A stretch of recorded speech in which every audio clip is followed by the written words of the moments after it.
There we go. Job done. Welcome to the stream, everybody who is listening. Oh. That's it. That's pretty much it. Oh. That's all I've got to say.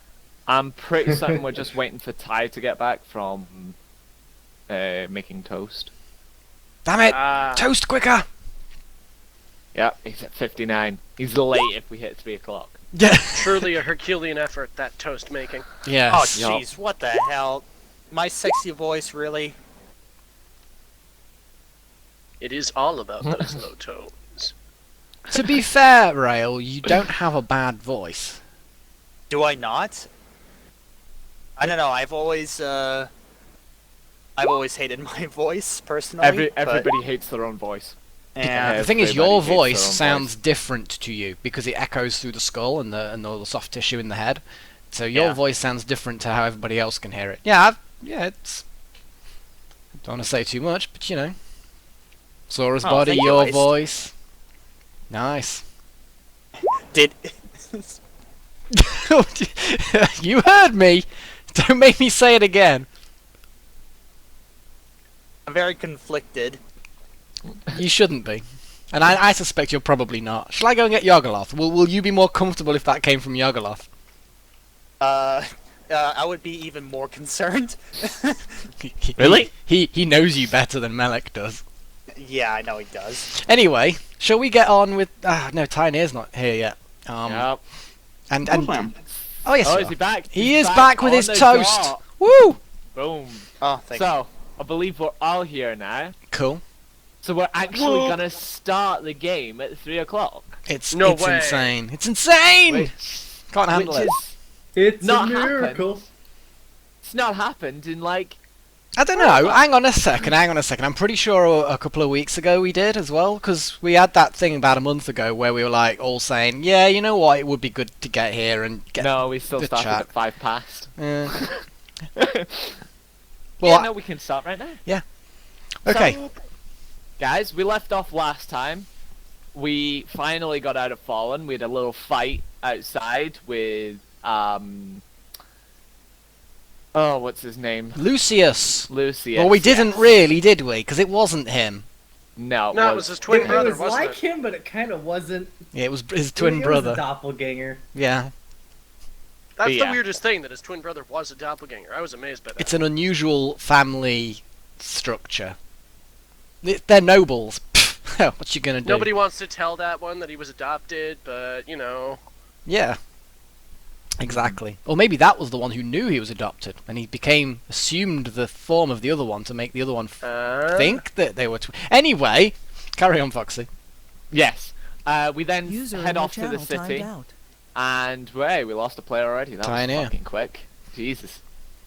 So we got into the I guess city. the toast got the better of him. There was Yeah, a we got- scuffle. There was a scuffle outside the city gates since Foxy keeps on getting User entered distracted. your channel. There was a Yeah, scuffle we- outside the city gates, and some poor people ended up dead. Most of them not my fault. Some of them my fault. Either way, we managed to get into the city, and that was pretty much it, really. Most of the party have headed off back to the Fandros Grotto, because, you know, that's where we're going. Myself, Sarah Tresidor,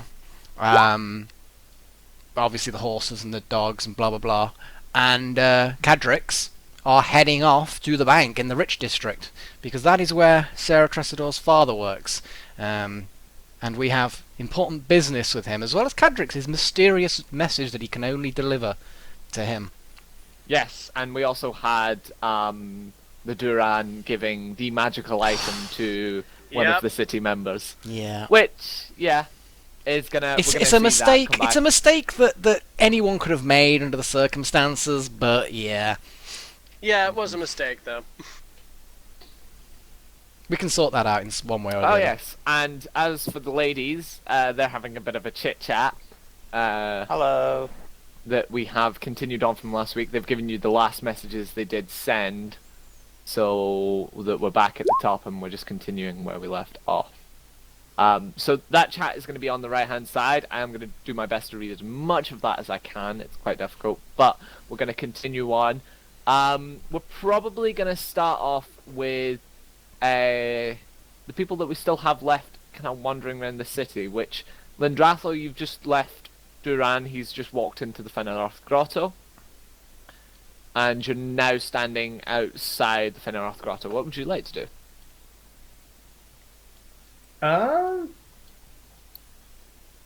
That's a good question. I honestly haven't really thought about it yet. Because I was expecting you to actually go over to the others who are about to travel out. We can go over to us. Terrible. Players should be ready off the bat. But no, that's fine. Don't worry about it. We'll jump over to Maximus, Garrick, Sarah, and Cadrix. And Fluix and Gideon.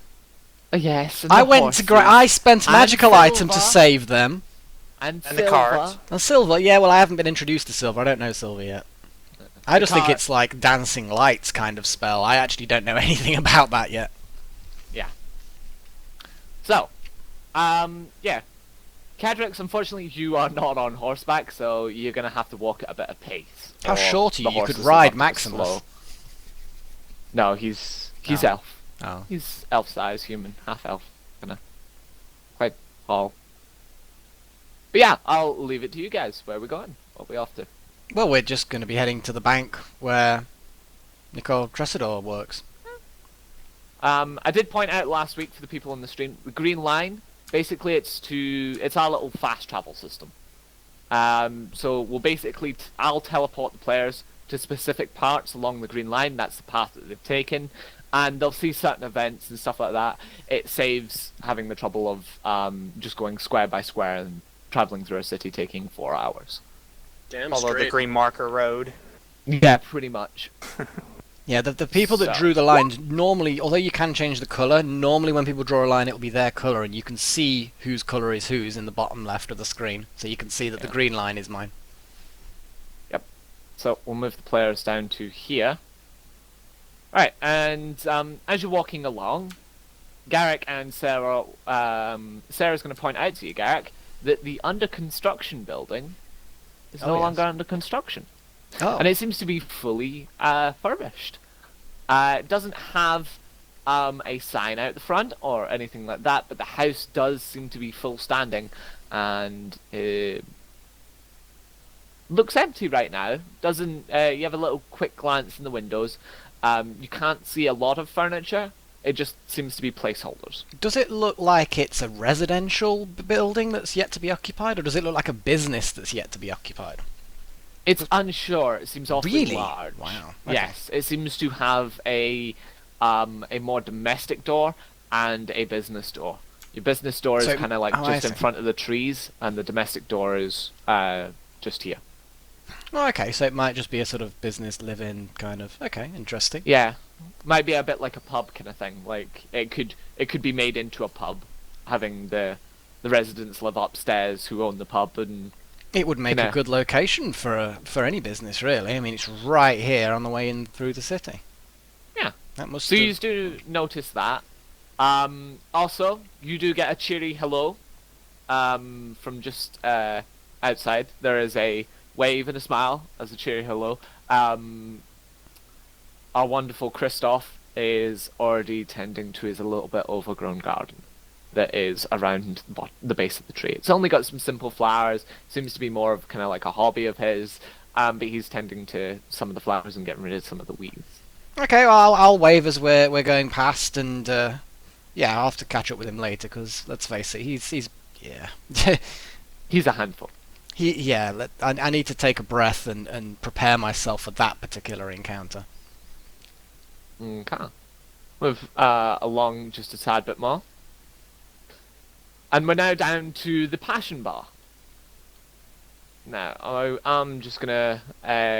Mel, you're gonna have to try and run the camera with me here. I am going to kinda... Oh, Move. I'm focused on the passion bar at the moment. Yeah, cool. Bum. Where's my Passion Bar? There it is.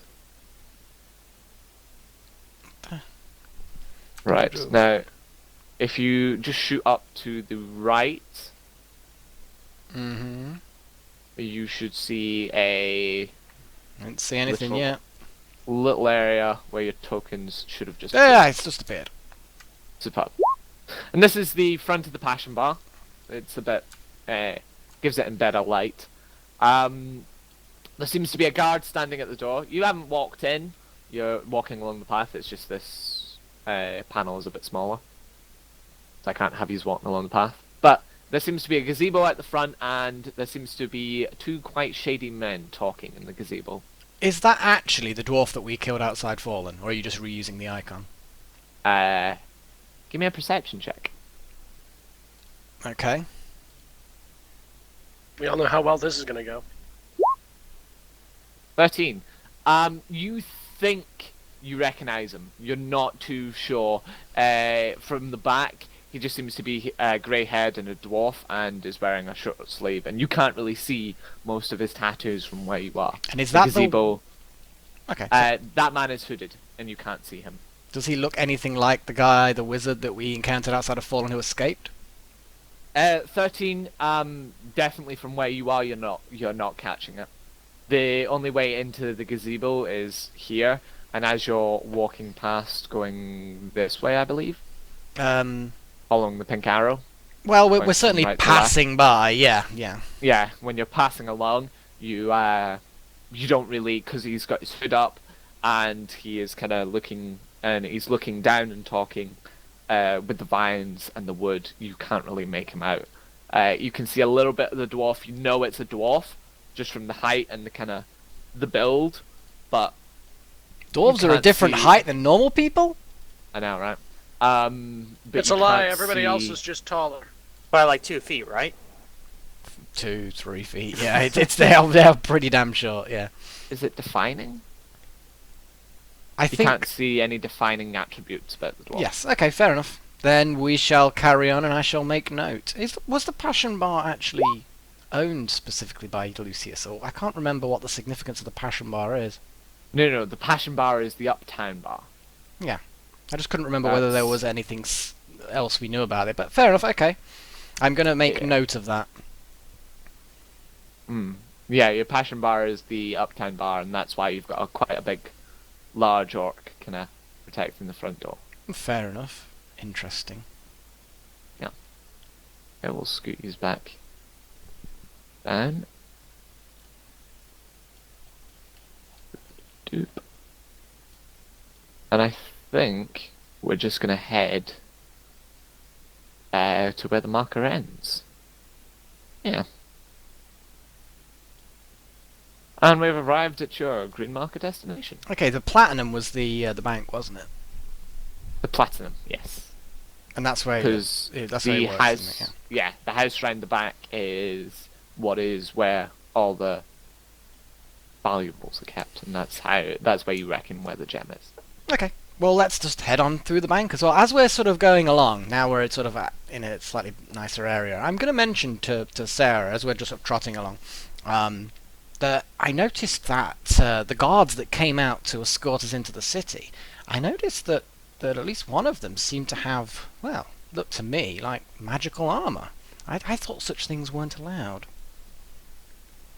She says yes, there is a big ban on magical items. It's to stop people being less equal and being able to kind of overrun the guards. It's more of the guards are the people you should be running to, not your local wizard.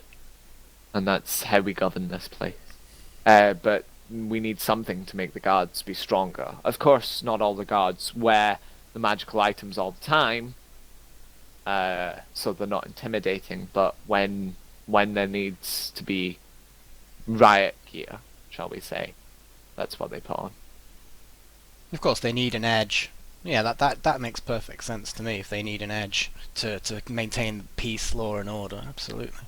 It was just made me curious. Obviously, we've been on that terrible city, and we've come across all kinds of things. And I'm no stranger to magic itself, but I just don't want to step on anyone's toes or do anything that's going to cause embarrassment for anybody or trouble for anybody else.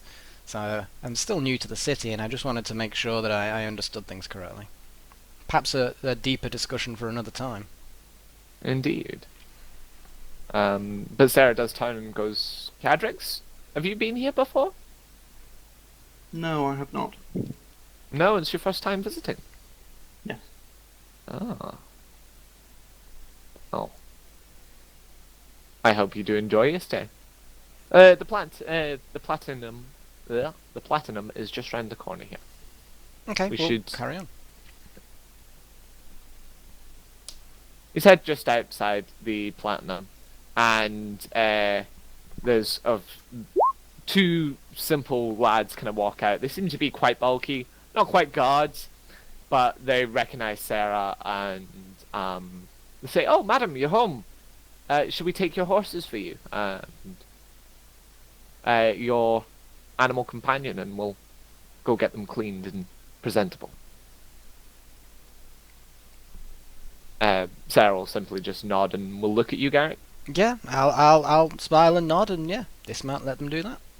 Cool. They both dismount. Sarah will obviously be helped by both men as she dismounts. She's pretty much royalty for this place. But they will lead both Fluix and Gideon away, and they will call for the dog to come with them. I'll tell Maximus to go with them.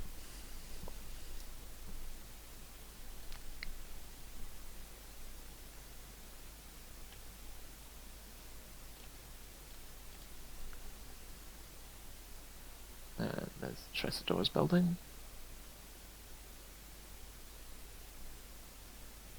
Works, and Maximus will be in the doghouse with a lot of other dogs. So yeah, you're now just sitting outside the platinum. Not much has changed. It seems to be the old same building. Do you just want to head straight in? I'll offer my arm to escort Sarah inside. Oh. And she takes it, and you just wander on in. Kedrix, you can see the platinum seems to be... It doesn't seem to look like a bank, to be honest. It seems to be more of kind of like a stately home. And it's a bit odd. Why would they have a stately home as more of a bank? But that's just the way this city does it. Is the only conclusion you can really come to. Okay, well, I'll follow along behind them. You'll head on inside, so we'll do it this way around. Leave it outside.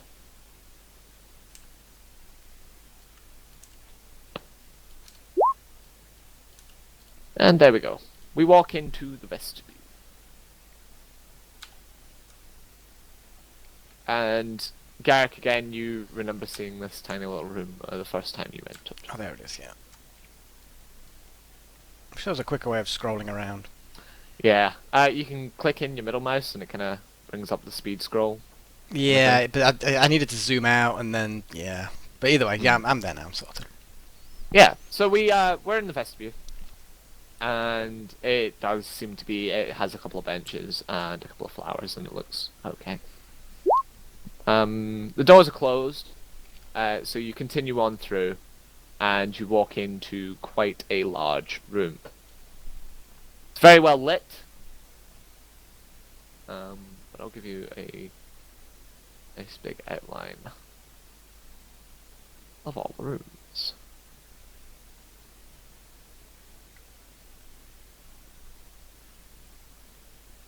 But as you look around, it does seem to be very, very well guarded.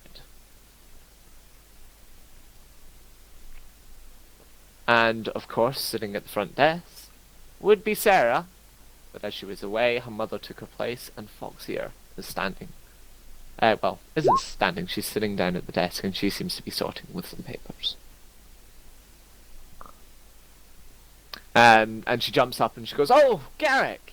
Sarah, how wonderful to see you. Glad to see you both home safe and sound." Thank you very much, my lady. It was a somewhat stressful place to be, to say the least, but we've managed to come home, and I believe that everything's in order. This is wonderful. She gets up out of the desk and comes round and comes and gives a hug to both of you. Cool.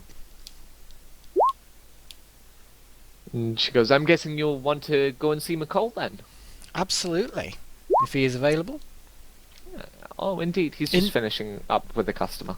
Also, we met this gentleman here, Cadrix, at the gates, and there was a little trouble getting into the city, nothing that couldn't be handled. But I believe he also has a message for Nicole that he would only give to him in person. Is that right, Cadrix? Indeed, yes. Foxia kind of just scoots round Garrick and goes, "Oh, hello, son." And she puts her hand out for you. Hello. I'll shake a hand. Okay. She shakes your hand. She gives a bit of a, she gets a bit of a quick look, and she goes, "All right, okay, fair enough." And goes, "It's very nice to meet you. What's your, you've got a bit of a glowing ball there. It's just the way Oh, he's yeah. Maybe one sitting. of those. You might want to refrain from using such magics. It's kind of frowned upon in the city." It's actually the or well, Oh, it's a living being. it's not a thing. Oh, if it's a living being, then very well. You might get a bit of frown faces, but I'll let the guards know that you're that it's a living being, not a magical item. Thank you. Coming to think of it now, you did realise that a lot of the guards were kind of looking at Cadrix a bit skew-iffed, but they didn't say anything or do anything because you were beside Sarah. So they didn't come up to you, but they were. Every guard you passed kind of did look at Cadrix a bit iffy.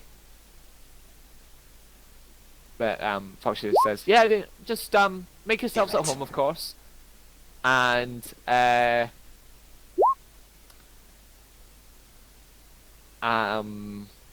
I'll go and tell Nicole that you're here." And she'll dart off into the manager's office. I was actually going to ask, but obviously with the chaos at the gates, Cadrix, I'd been somewhat distracted. But does this being have a name? Does it speak? I'm fascinated. It looks familiar in some way, but I can't quite put my finger on it. Yeah, he does speak, but telepathically and only to me. Fascinating. Does he have a name? Oh yes, he's Silver. Ah, that's rather fascinating. I know a little bit of magic, as you probably saw at the gates, but it's very much instinctive. I'm not 100% sure how it all works or why. So yeah, it just fascinates me, such things. Yeah, well, good to meet you, Silver. Good to meet you too. Might as well just wait around for Nicole to appear, I suppose. Yeah. It goes about 5 minutes or so. Sarah's taking her place behind the desk, and she just simply seems to be like sorting through papers and kind of getting herself a bit more acquainted. She hasn't been home. She hasn't gotten changed, so she is kind of feeling a bit filthy. Would probably be the best way, except she seems to be extremely clean. But she does kind of. She has that got look at her magic. that- Yeah. Yeah. She Prestidigitation does wonders. It's still not as clean as she'd like it, unfortunately. Nothing quite like a hot shower. I know, right? But not after too long, we do see someone trump the way in.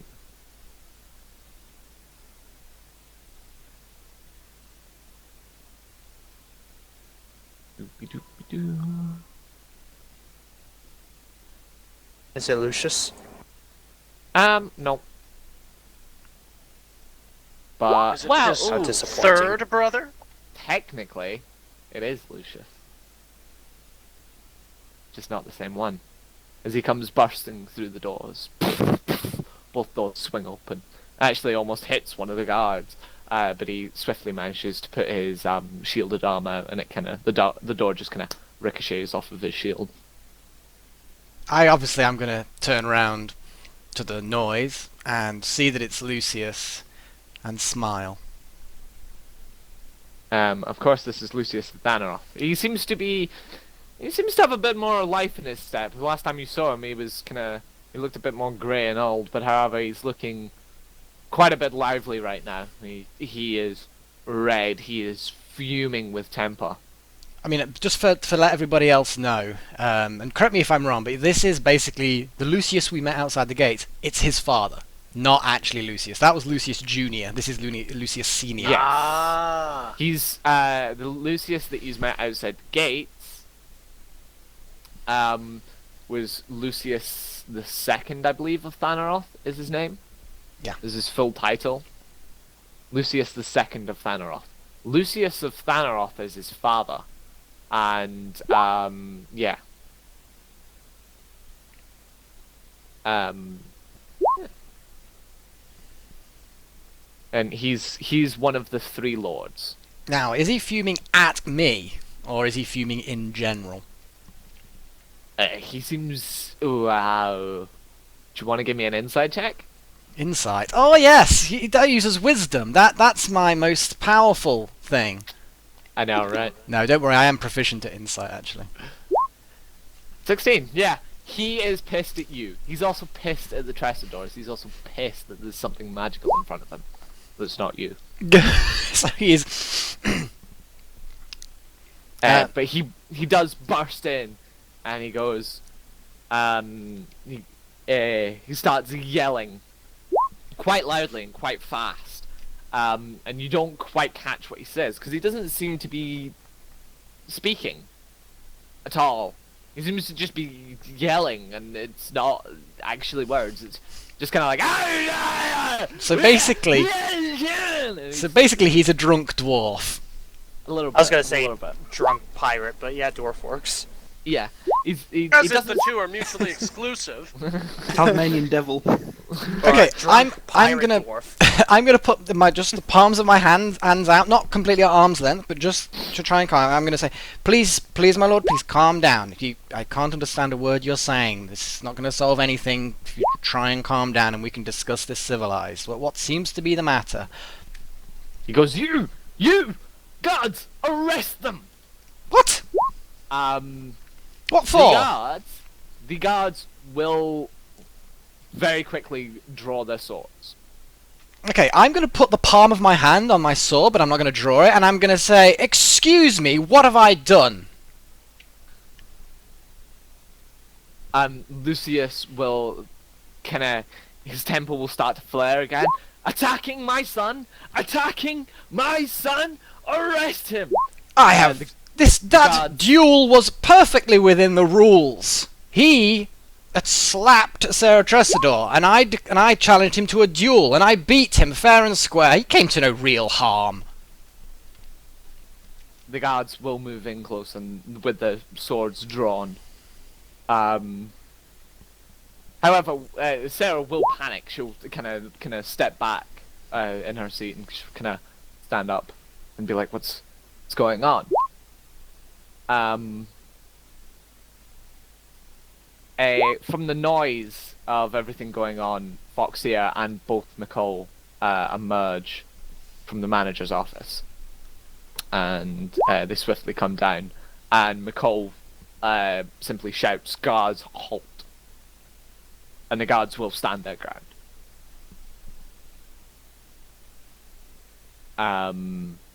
And Lucius will continue to shout and rival and be like, "You will arrest them! Arrest them, guards!" And the guards won't simply do anything. They will just they will sheathe their swords and they'll just stand there. They've moved in a bit closer, but they don't have the weapons no longer ready.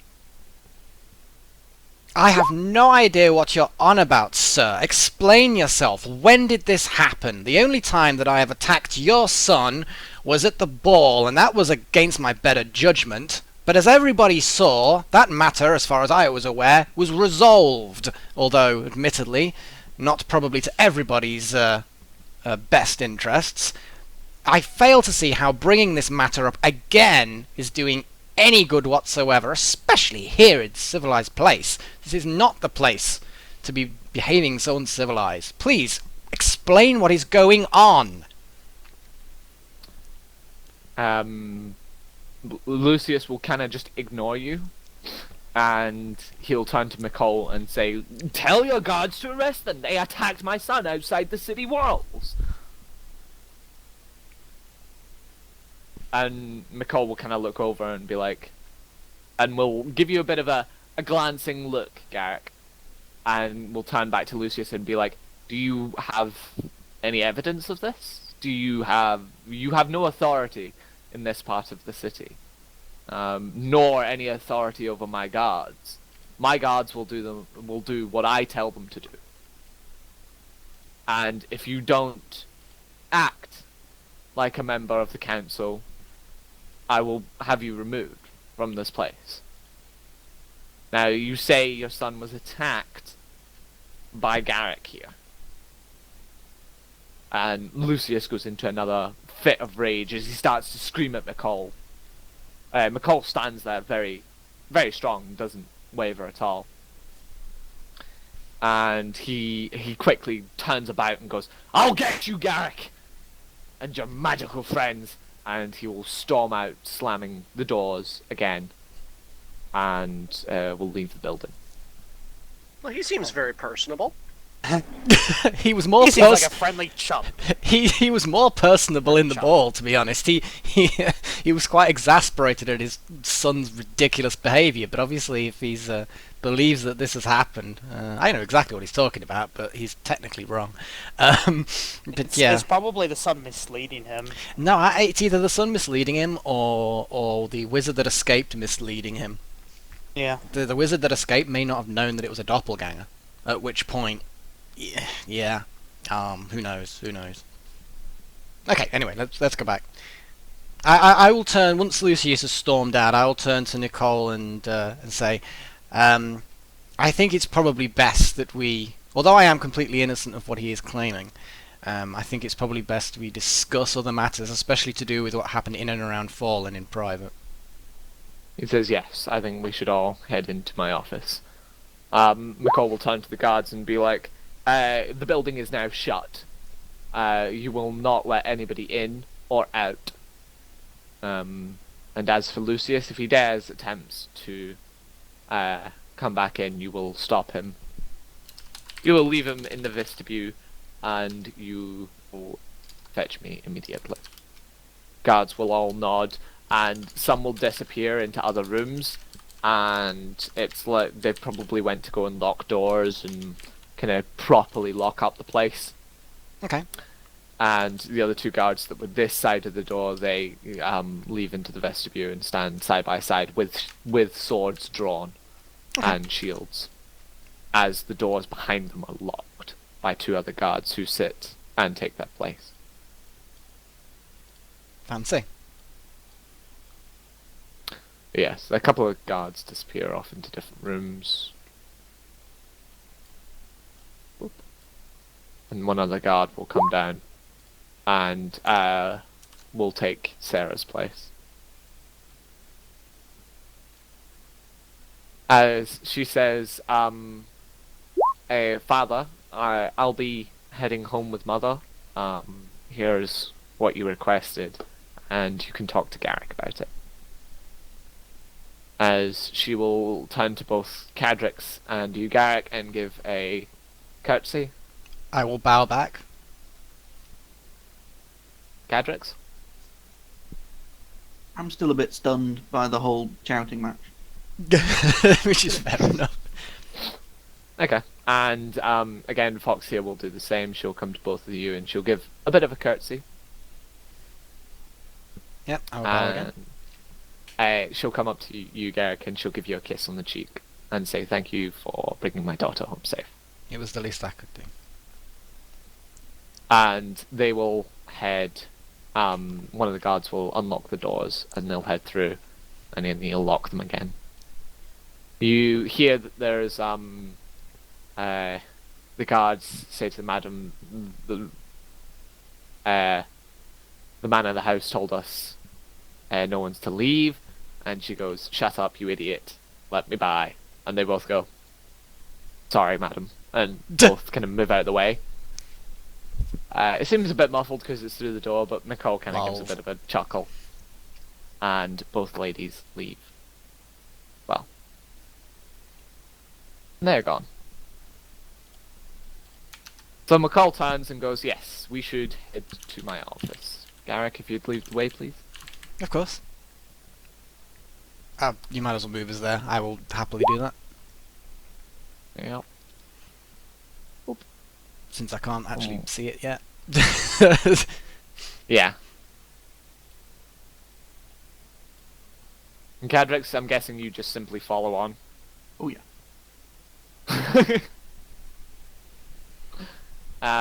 You enter, and McCall goes around the desk. He shuts the door and locks it, and then goes around the desk and sits down and says, "Please, gentlemen, be seated." Yeah, I'll do so.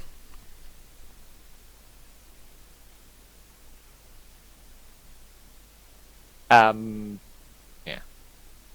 So you both sit down. The door is now locked, and it seems to be a quite dark room. There are no windows in this room. It's light. It's been lit up by some candles and a couple of magical lights up in the top corners that are quite dim. But yeah, it seems to be a lit enough well room. Okay, I will introduce. Okay, no, I might as well say it. My lord, this is Cadrix. We met him outside the city gates. There was a little bit of an incident there, but nothing that couldn't be handled. But he apparently has a message for you. As I say, we've only just met him outside the gates, but it was something that he would only deliver to you personally. He goes, "Oh yes, the errand boy from, that's me forgetting names. That's terrible.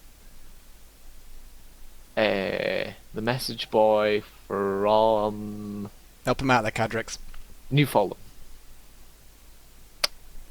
It's the message boy from New Fulham, which was the last city that he's went to, that he's burned to the ground."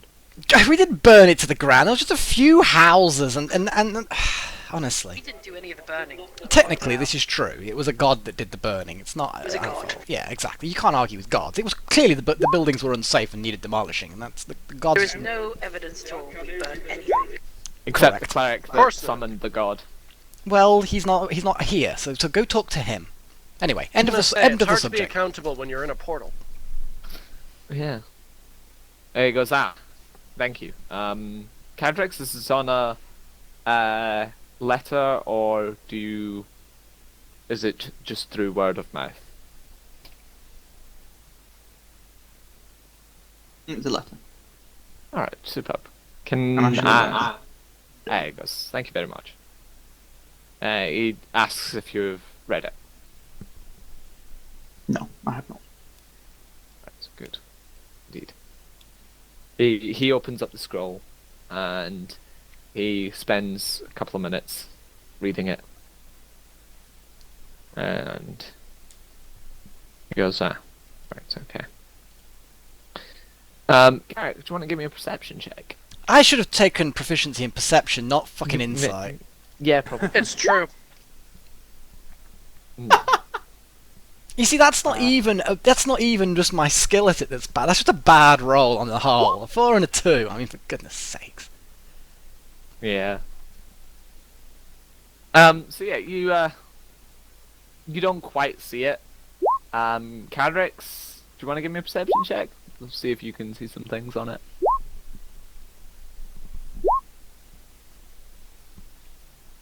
Damn. 12. Okay.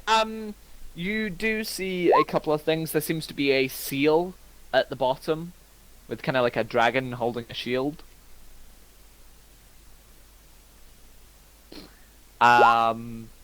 Yes. Suck it up, Foxy. Carry on. And there also seems to be a list. At the bottom there seems to be a list of names. You do catch a couple of names. One does happen to be Garrick. And you think the other one was something like Bin Draffel or Line Alright, I get Afrel the or something. idea. Yeah, you get the idea. You get the idea. But yeah. But the scroll's quickly rolled back up, and McCall puts it into his drawer and shuts the drawer. Does Nicole seem pleased, indifferent, unhappy, angry, surprised? What's his? Give me an insight. Yeah, might as well fucking ask these questions since I forgot. 19, superb. You seem like he's hiding something. He's He's hiding his definitely- feelings. Yeah, okay. He's hiding feelings, yeah. And I don't Def- have any idea what they are. No, Fair enough. he seems to be just trying to kind of skip the subject of the letter and moving on. Okay. Anyway, he starts off and he says, "Thank you very much, Cadrix. Are you with Garrick?" Well, I followed him along from the city gates and seemed to know where I would be able to find you. Ah, right, okay. Well, if you want to be another message boy for me at some point, he gets a piece of parchment and writes quite largely on some paper in Elvish. Can you read Elvish, Garrick? Nope. Superb. Cadrix, I know you can read Elvish, right? Mm-hmm. It basically, English translation would be, fuck right off. And he rolls it up and he gives his seal on it. And he ties it with a nice bow. And he'll be like, if you would take that back to Newfoundland when you have the chance. He goes, I'm guessing Garrick will be accompanying you? It's possible. I hadn't really decided what we were doing. I think we were going to have a bit of a rest. The trials and discomfort of Fallen have taken their toll on everybody who went there in various degrees. I think some of us are going to be absorbing ourselves in our jobs, others to relax, others to try and forget the whole thing. It was interesting. So I hadn't really decided what we were going to do yet, but inevitably, I am a traveller, an explorer, someone who has to see new things. I get itchy feet when I stay in one place too long, so inevitably we'll be travelling, and it's as good a destination as any. And he goes, right, I wouldn't want to stay too long if I was you. Lucius doesn't seem too happy. No, which is probably another matter we wish to discuss. Whether or not this needs to be discussed in private or not is up to you. I don't mind either way. I'll sort of like, yeah. But he does turn to Cadrix and be like, yeah, I suggest, now have being acquainted with Garrick, I suggest you watch your back as well. Lucius isn't one man for facts, he's more of a man of results, and you will have been associated with Garrick now, at this point. Sorry. Appears to have been a very exciting message trip.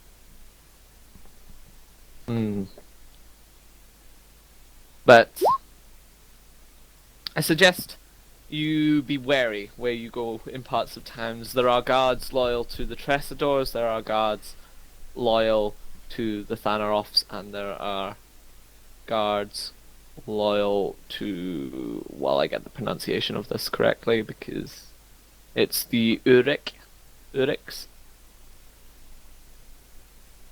Basically the Orc family, yeah. I remember. Yeah. So,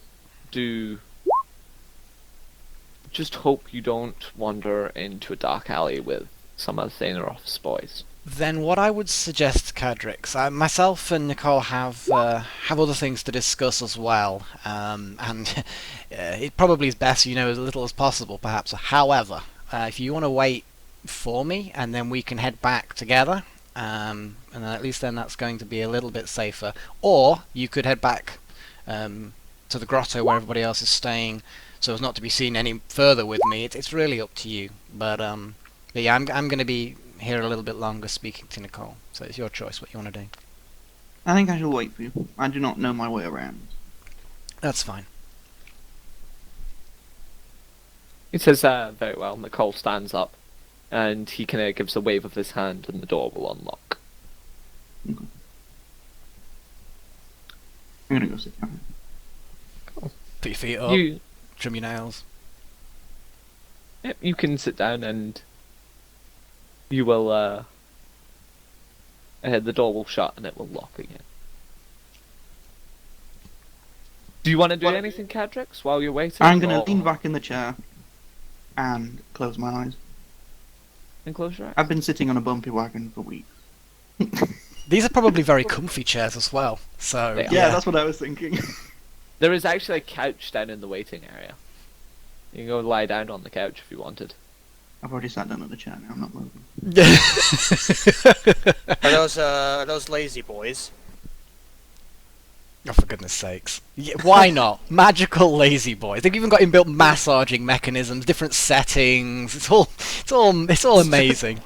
It's just two hands that come out of the chair and just give you like back rub. It's like Big B's massaging hands. No, Yeah. some masseuse does a quick dimension door or a mage hand or something. Anyway, okay. Once the door closes, I'm going to turn back to Nicole and say, what Lucius said, I can understand why he said it, but the exact circumstances, I'm not sure of. But I will tell you what happened.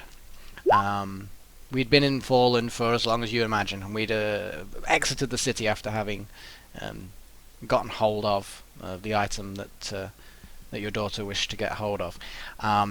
However, waiting outside of the city for us was what appeared to be Lucius's son, along with some of the people that we'd seen him with at the ball and some other thuggish types. They'd attacked us. We defeated them. Who we believed to be Lucius jumped on a horse and rode away. I was somewhat angry at the time, as you can probably understand. He had specifically pointed at me during the encounter and said, "Get me." I think he doesn't like me, which is fair enough. We chased him along with my companions, and it didn't appear to be Lucius at all. It appeared to be a creature that could take on his guise, his form. So it wasn't Lucius at all. We thought it was, but it wasn't. Now, it's a very difficult situation to be in, because I don't know who's being lied to here. It may very well be that there are other forces implicating Lucius and trying to either get at him or get at me. It may be that Lucius arranged it and sent this creature in his stead so that he would be safe. He doesn't seem the brave sort. Or it may be that the entire family's in on it. I don't know. All I know is what happened. So there was only one person to escape from the group, and that was a wizard of some sort that I hadn't seen before. He managed to use magic to escape, and I'm guessing that's how the message got back. But to what end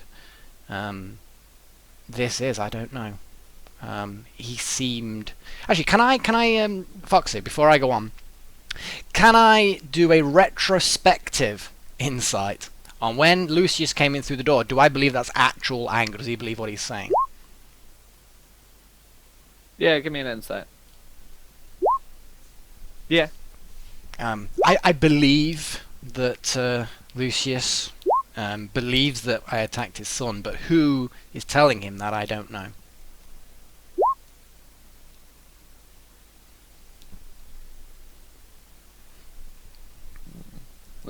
Nicole stands there. Sits. And he kind of just has his hands on his lap, and he seems to be in deep thought after listening to you. That's a lot to take in. I'll give him his time. He looks up and he goes, I suggest you be very careful. I can only help and provide so much. Of course. There's a point where even my influence won't have enough if Lucius thinks you've killed his boy, then I suggest you don't stay in the city very long. If he finds evidence, you're going to be hung, drawn, and quartered. If you're lucky. The question is has Lucius's son been seen in the last few days? I mean, it's not a long journey, but they would have been waiting for us for quite some time, I assume. After all, nobody had any idea how long it would take for us to exit the city. So, is he been seen recently? Well, I know that Lucius's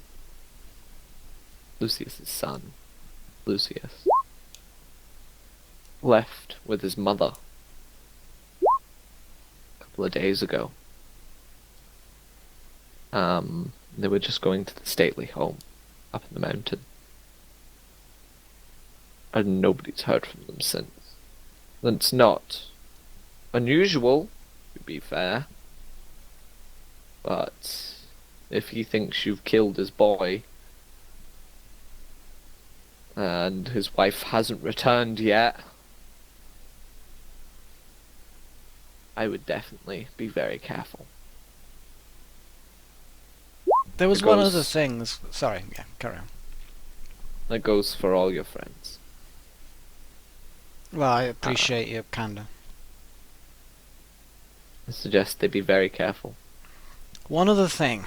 There was a symbol that I've seen before. And what I do is I'll take out the bit of parchment that I drew the symbol on myself for Sarah, so he doesn't see the note that I've got.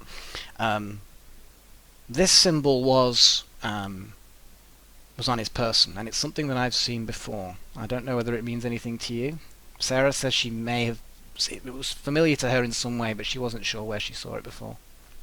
He barely even glances at it and he goes, "Where do you know it from?" I saw it back when we travelled to a city. I've forgotten the name of the city now. We literally just mentioned it. But yeah, Newfoundland. in Newfoundland. I had seen it there at some point. Folan. Folan. F-O-L-E-N.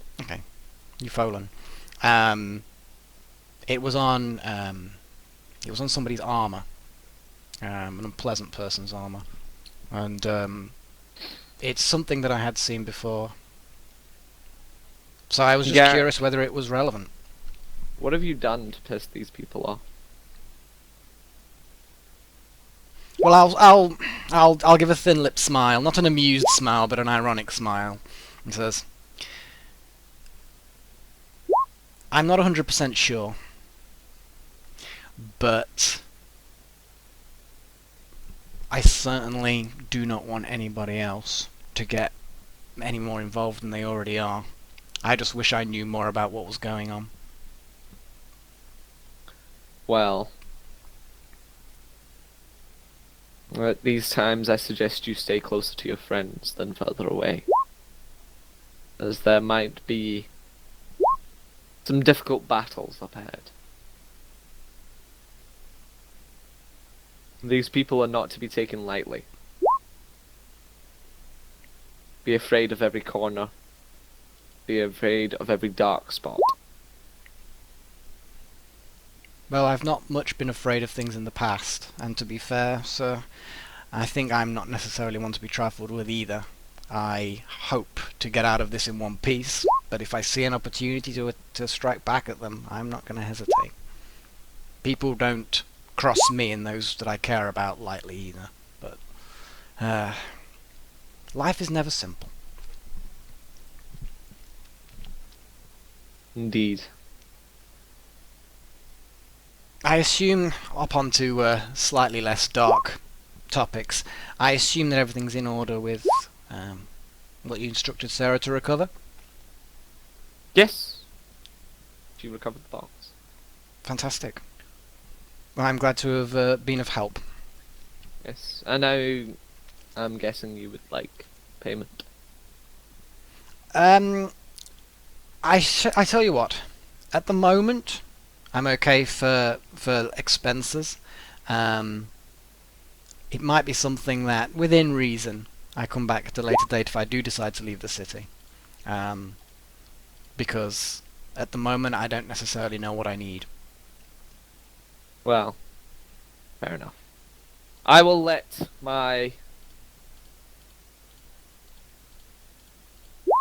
trusted guards know that you're a friend. They'll learn your face. And if you're ever in trouble and they're nearby, they will do what they can to assist. I'll sort of do a little mini bow, nod my head, and thank you very much, sir. And if you ever need a favour, or you can think of that one thing that you want. You come and find me, or my wife, or my daughter, and we'll help in any way we can. That's most appreciated. Very gracious of you. Very well. Okay, if that I'm is it, surprised. I'm surprised you never did look in the box. it's none of my concern. Had you pinned for a thief? I Must be was wrong. trained in certain skills, but I very rarely use them. They're more trouble than they're worth. Very rarely. Shush. Sneaking and backstabbing is not thief, that's assassin. There's a difference. He goes very well. He takes the box from a drawer that was to his left-hand side. It's on the table. And he looks at it and he just ponders. He waves his hand and the door unlocks. And he just says, farewell, Garrick. I'll nod. I'll take one glance at the box. And I'll smile and leave. Milliseconds out of you coming out of the door swings shut, it locks again. Okay. Cool, I will guess I'm going to see Cadrix. Yes. However, we'll do a bit of time travel. Whee! So Cadrix, during Garrick's disappearance, put him back in the dark. I was about to say, I was about to move myself up there. Move you back in. A bit of commotion happens. You're gonna give me a perception check.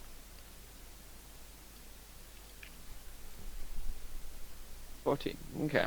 Out in the vestibule, you can hear some sort of shouting, and there seems to be. You think there's metal against metal clashing, but you're not too sure. Hmm.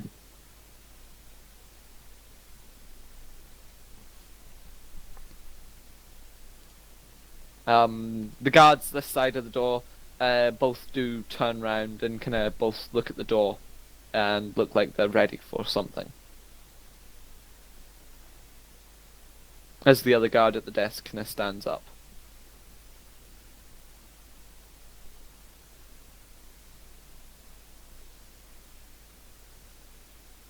Well, they seem to have everything for now. Duh. Very well. Another minute passes by and then the door behind you swings open and Garrick saunters out. I'm sauntering, am I? Yes. Okay. Okay, I'm gonna head up to Cadrix, and I'm gonna. Well, are you ready to head out? Yes. Okay, okay. We might want to wait a few minutes. There seems to have been a bit of a commotion not very long ago.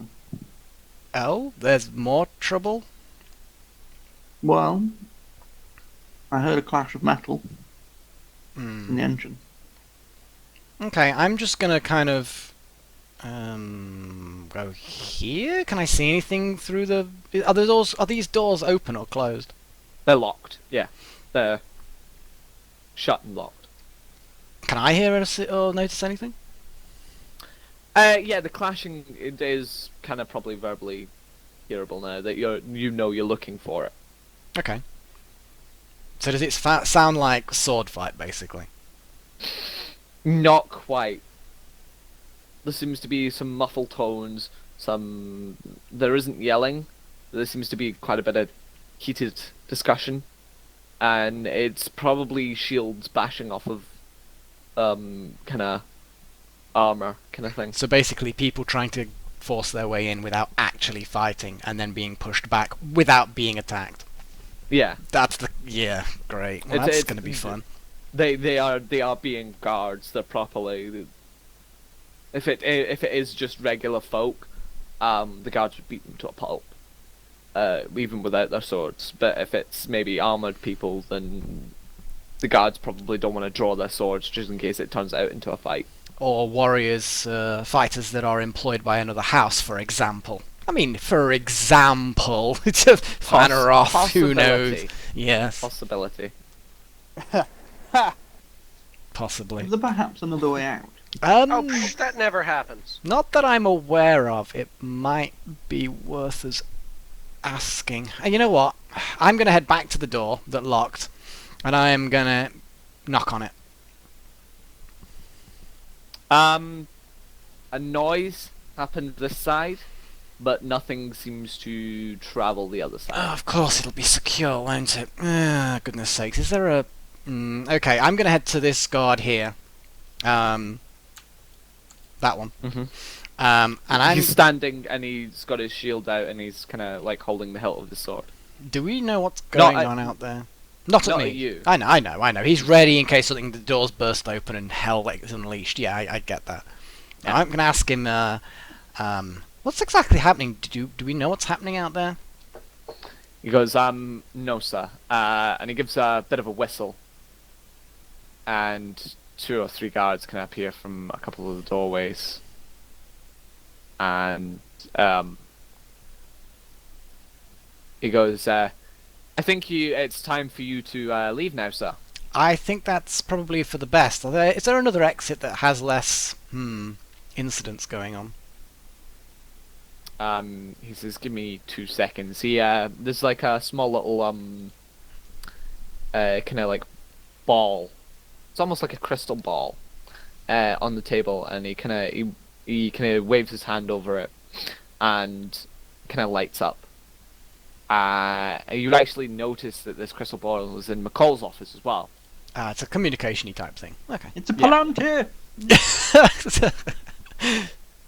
I thought that they that we'd lost all the seeing crystals. Lost seeing stones. Yes. Anyway, They're dangerous to use. We don't know who may be listening. the guard says something in Elvish. McCall says something back. Cadrix, do you want to try and do a perception check, see if you can hear it? No, I'm not that interested. You're not that interested. Can I do a perception to see if I understand what's going on? Certainly. Do you speak Elvish? No, not a word. No. Do an insight check. You might be able to find out if they're angry or not. Oh, good grief! I'm just gonna ask for insight for everything now. Anyway, There's a bit of a quick conversation happens and the ball stops glowing.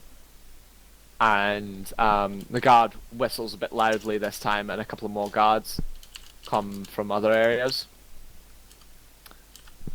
And he says something in Elvish. A couple of guards walk up to the manager's door and kind of just stand there. One sits behind the tables and kind of gets ready and holds his sword, and the other guy stands directly in front of the manager's door. 2 other guards come down and they kind of look at both Garrick and Cadrix, and they'll try and grab your attention to follow them. okay, yeah, I'm happy to follow them. One of the guards does try to talk. He only speaks Elvish, but he kind of does like a kind of slow speech, see if any of you can understand. He goes, you guys follow us? Yeah, okay. I'll nod and follow. You won't understand at all. Oh, okay. You kind of, when he's speaking the Elvish, he does do the motions that you would kind of do to know that you're talking to someone that doesn't know your language. Universal Sign like- Language. Yes, Universal Sign Language. He points at himself and points at you, and it's like, come towards me, kind of motions he's making.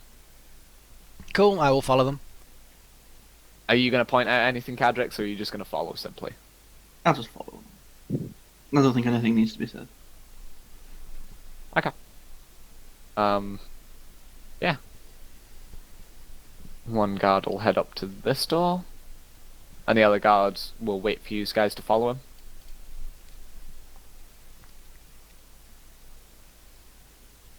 And he'll head up to that door as well. We'll have a bit more of a reveal bank.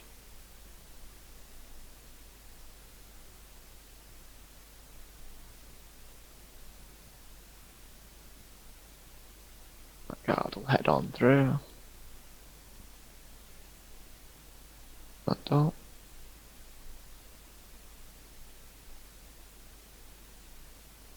The other guard will kind of wave his hand through the door for you to follow him. He'll head in and he'll shut and lock the door behind him. Cool. You get to here, and there obviously seems to be a door, but it opens inwards, and it seems to just be a brick wall. It's the secret door. And the guard just simply walks through it. Okay, I'm going to slowly try and walk through it myself. Your hand kind of passes through, Cool. and you head on through. And you guys will follow as well. You head off into the darkness.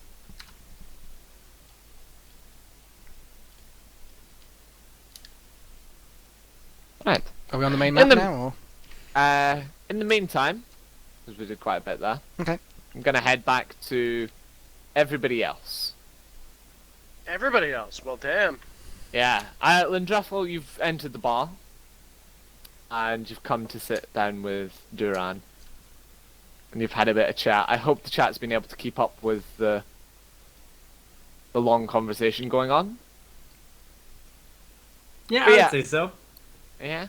So Yep. Lindruffle and Duran will catch you up. You're kind of enjoying a drink. Damn right. So yeah, what are these guys wanting to do? Well, We're just drinking right now while Duran waits for his flask from the barkeep. Yeah. damn straight. Can't wait to Yep. see what's happening with that. Nothing but a good And, feeling I'm about just this. enjoying a drink with my dwarven friend over here. Oh.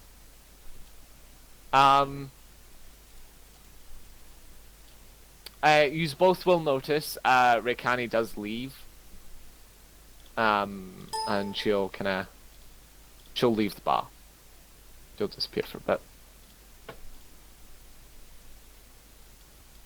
Alrighty. And I'll use the same token because I don't really have that many tokens for bartenders, unfortunately. But a different bartender will come out from the back. They won't be the same guy that took your bottle. But yeah, he'll start serving people and helping the other guy on the front. As it seems to get a bit busier as it's become nighttime. As it starts to get a bit later in the afternoon, people are now coming in for a drink and a bit of lunch and stuff.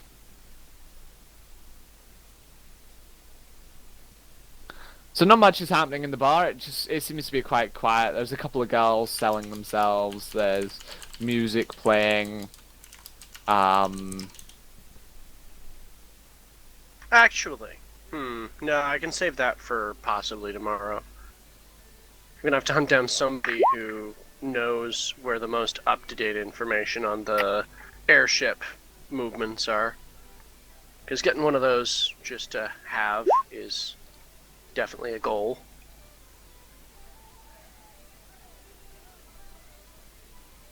But in the meantime, I flag him over and just say, "Another 2 large flagons of ale for our for I and my friend here."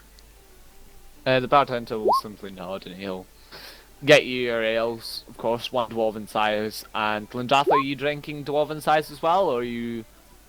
Ah, come on! I Yeah, love sure, that. why not? Oh, good gold. He gets you, he kind of looks at you like, okay then. And he gets you a dwarven sized ale as well. Yeah, you guys Man have after fun with my that. own We'll heart, s- this one. you guys have fun with that. We'll see you next week. It's probably accurate. Mm-hmm. Well, we'll see the dwarf next week. You, on the other hand. Yeah, we might Yeah, not you'll see see you me for a next couple of month. months. No, we'll see him very soon as we're taking your casket to the church. Well, that's It's alright, rather grim, don't you say, Melik? It's probably accurate. Yeah, Just totally. wild shape into an ox. You'll have the constitution to take it. That technically would work. Okay, so here's a solution for Storm because she seems to be having trouble reading the chat log.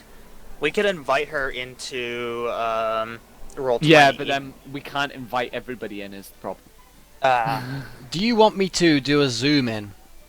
You can maybe do a your web browser and increase the text size. That might work. Yeah, but unfortunately it does like all sizes. I think. Let me give it a go. Actually, let's see what I can do. Microphone muted. Microphone activated.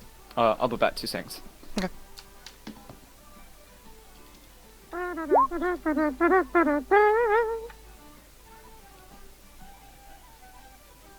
I am rather enjoying what's happening in the old chat over there. I mean, should we just sort of sum it up for the people who can't see it? What we could do is we could take a grab of it and turn it into a PDF if need be or something. I don't know. That's it's- not the worst idea in the world, actually. And I'm back. So what's the idea? Taking the text on the side, turning it into a PDF that can sort of be had on the side for Maybe. our viewers at home. If everybody agrees. Well, if everybody involved agrees, but it's up to you really.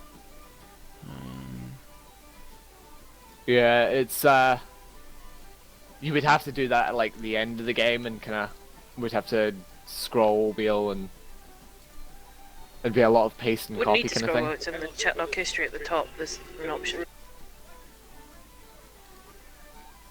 Yeah. Is there? Yeah, there is. You can literally just grab the entire chat log history. Mhm. It's like one big Everything's thing. there. Yeah, I can. That's what I can do as well. I didn't realize you guys could do it as well. We Just can whack it post in a the Google entire Doc. chat log on a on a Dropbox, Google Doc. If you knew you could do it, you should have suggested it as a solution, Foxy. You're keeping things from us. Well, no, Naughty, because naughty. it shows whispers and stuff like that as well on mine. Fair So, enough. No, good point. Like it's like I can't, I can't give you my one because there's a lot of stuff in the background. that makes sense. That's entirely fair. Oh my god, does that mean we have chat logs all the way back when Woozle was a part Yeah, of yes, we the... do. Yep.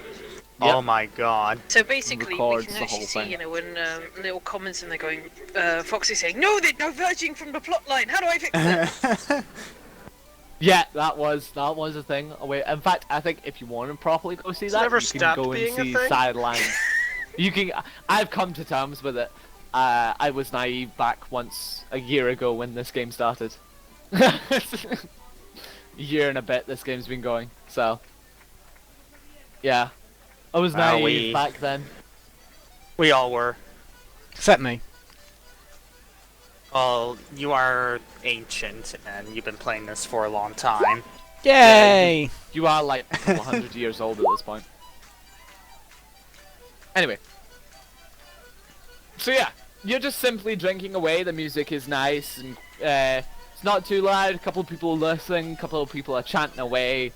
A couple of guys are quite happy. Their local arena fight team just won against some other guys that came from another city.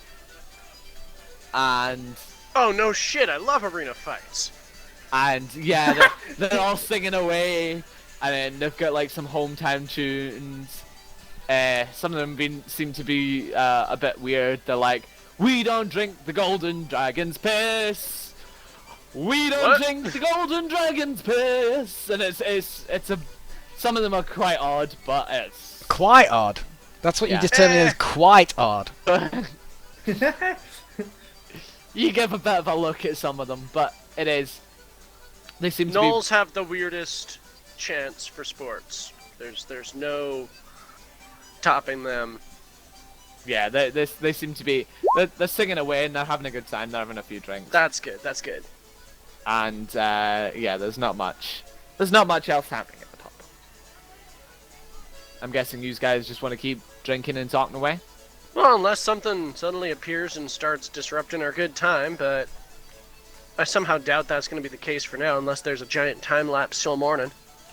In which case, I got business to attend to. No, there's nothing much. You'll be all right for right now. Sweet. Zayla, Sora, we'll take a couple of this this more text chat conversation. We'll put it into a bit more words. We'll start. Let's hear a bit of the conversation out loud, shall we? Well, we're literally about to go to sleep. Yeah, it's literally that's Yeah. it. That's it. No. We You did say guys. right at the Conversation over. beginning we weren't going to do this over voice as well. Yeah, they did say that Yeah, no, right that's fine. at the beginning. Yeah, that's a way back at the beginning. But yeah, you can't really go to sleep because it's like it is only like 1 in the afternoon. You've But been we're talking for a while. tired. We You literally literally can just said go to sleep. that it was turning to night. Ah, well, no. It's you're talking. Okay, let me put it this way. We're in the city, we're in a tavern, we're both shattered, I'm injured, we're going If to you sleep. want to go to if you want to go to sleep, go to sleep. Fine. We're gonna go to sleep, that's Get- it. Hooray. Are you sleeping in the same bed, or are you going to different rooms? Yes, Read the sleeping in- chat. Yeah, I know. I've been reading it. Just want to confirm. Just want to confirm. Shut up. Pretty much. That's why the question got asked. Okay. You just can head to bed. You're locking the door. One of you's gonna lock the door. You guys What do can- we need to lock the door for, Azela? Yeah. Basic security. Yeah. Security Fair thing. point. You should maybe lock the window, shut the curtains, lock the door. I Get don't need the bed naked? sheets. You could help each other with that.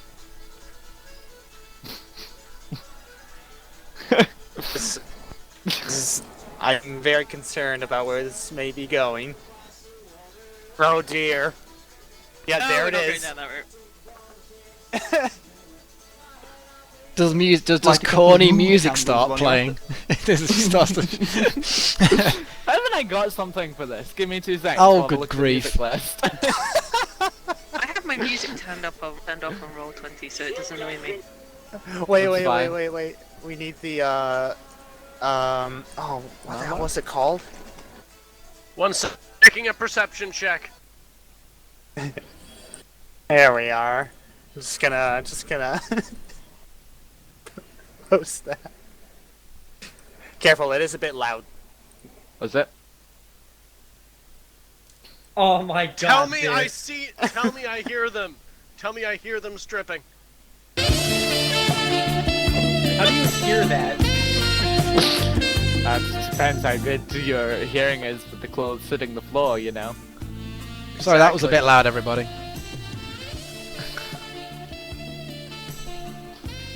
I warned you. So yeah, again, yeah, you two can get into beds.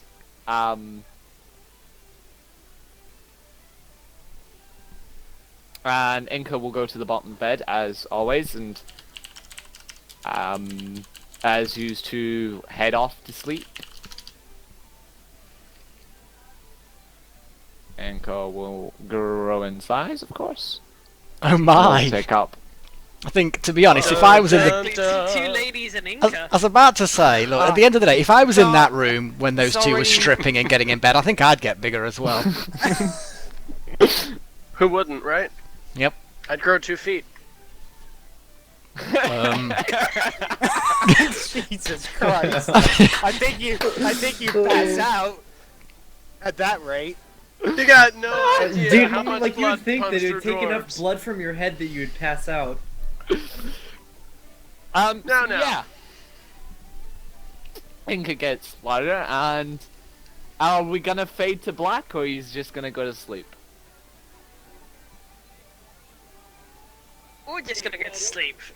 They genuinely are As much exhausted. as Just- everyone on the just gonna stream was go. probably hoping it fades to black.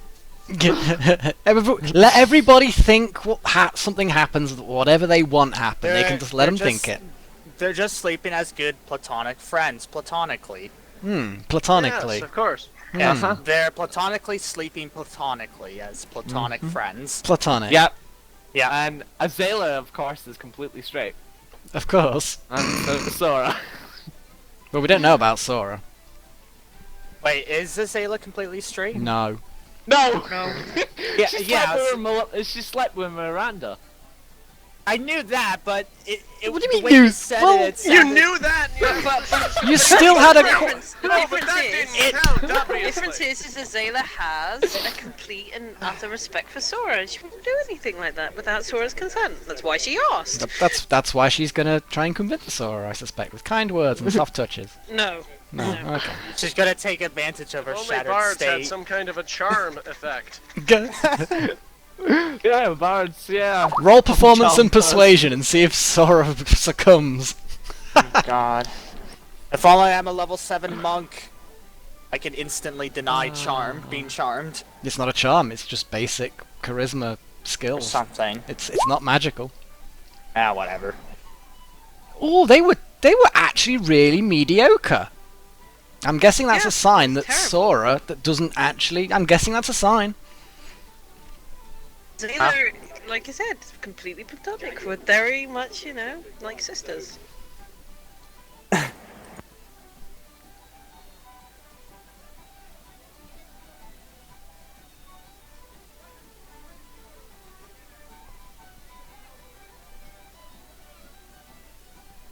So what's going down on the bar? To fail the save. Oh, good grief.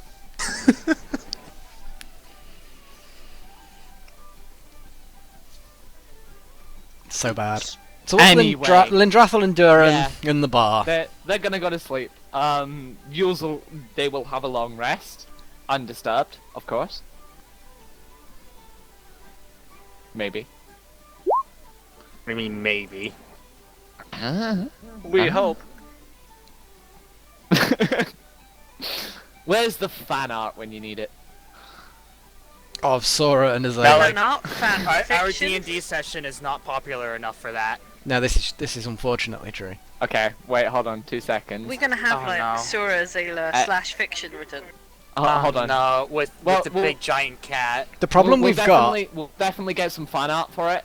Aeonis, I've got another commission for you. Oh, We'll have God. a talk about it a bit later. The problem you've got is that people might think Sora is actually green, because that's the only thing Yeah. that they've seen of her. Sora's black. Yes, exactly. So if there's going to be any kind of fan art, then we're going to have to make sure that we make sure colours that are right. decent Yeah. descriptions of characters, because the images that we've chosen are kind of placeholder that are close but not quite spot on, except in 2 cases. Yes, except for Lindrathel's and Kayla. Kaelis, but obviously he's gone, but it could still get fan art. Oh yeah. So yeah, no, cool. So we're back down to the bar. It is only about 4 o'clock. It was mid-afternoon, I was saying, Duran. Yes. So it's like they're still eating, drinking. It's mid-afternoon. I might as well actually get some food towards the table. What do they got here? Soup. That Broth. literally soup. Soup. We got soup and bread. What more do you want? Soup, bread, and meat. Please, Pour it sir, in with can I your have beer. another? We Well, got they stale got meat. bread.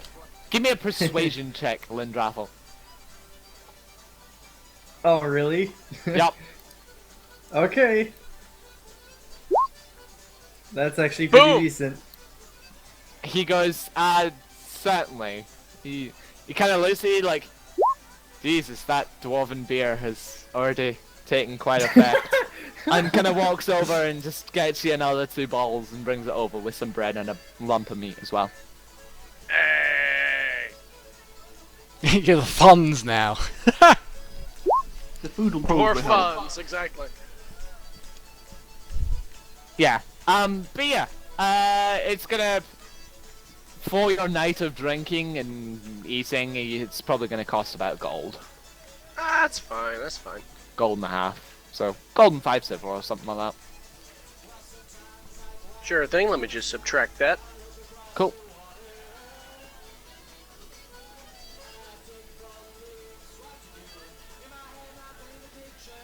So, yeah, not much happens. Well, 2 characters are asleep.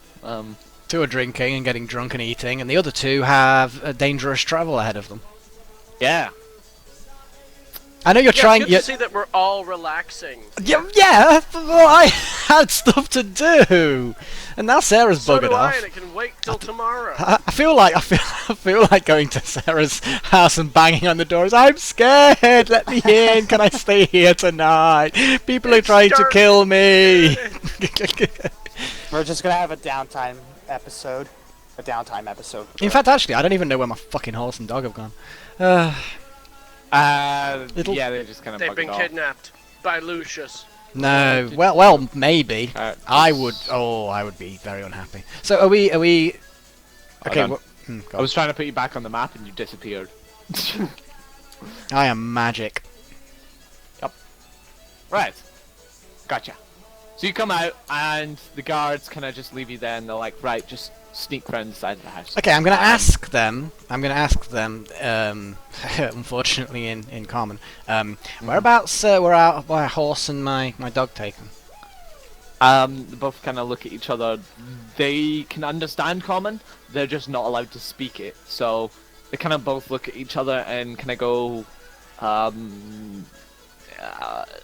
I don't know that Cadrix speaks Elven yet.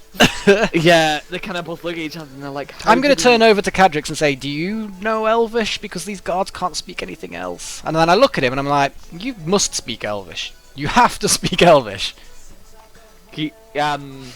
But the guards, they start like quietly talking to themselves, like, how do we say Tressidor's house? Well, Name Tressidor's probably going to be pronounced the same, you stupid guards! yeah, you keep hitting the word Tressidor, they start talking about each other and they're like, Oh, yeah, Tressidor's. wouldn't Good. Tressidor Tressidor's. just be the same name? It And fucking will is do. Tressidor just the same name?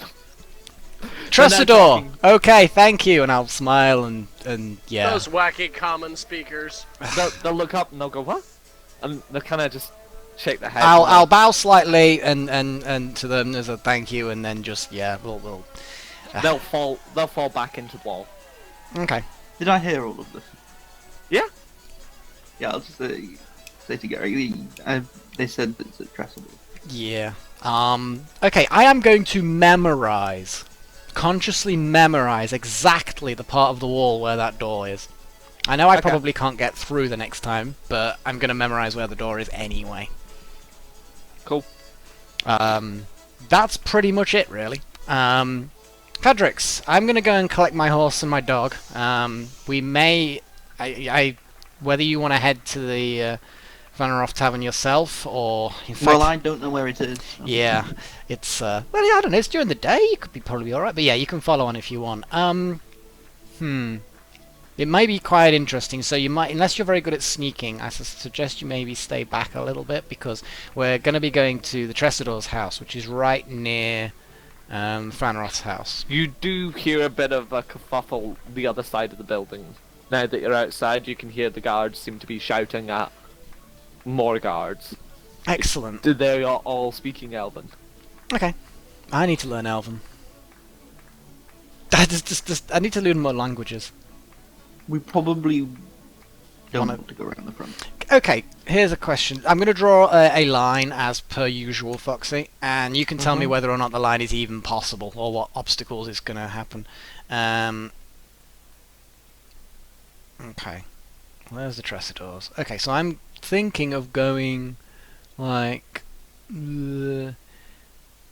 yeah. Can I kind of go like that, or is that just Yeah, sure, give me a sneak. okay? I'm gonna go ahead and sneak, and I'm gonna say if I hold my Cadrix? no, I'm gonna I'm gonna ask Cadrix. If you're gonna follow me, then stay a little bit behind. If you see me stop and raise my hand up like this, and I'm gonna raise my hand up in a certain way, then stop still, because then I've spotted something that we're gonna. I just don't particularly want to get us ambushed and by those people. Sorry for getting you into this mess, but yeah. That's quite exciting. Okay, I am gonna do sneaky sneaks. So I'm going to. In fact, actually, Yes, before I go, I'm going to swap into my scruffy clothes.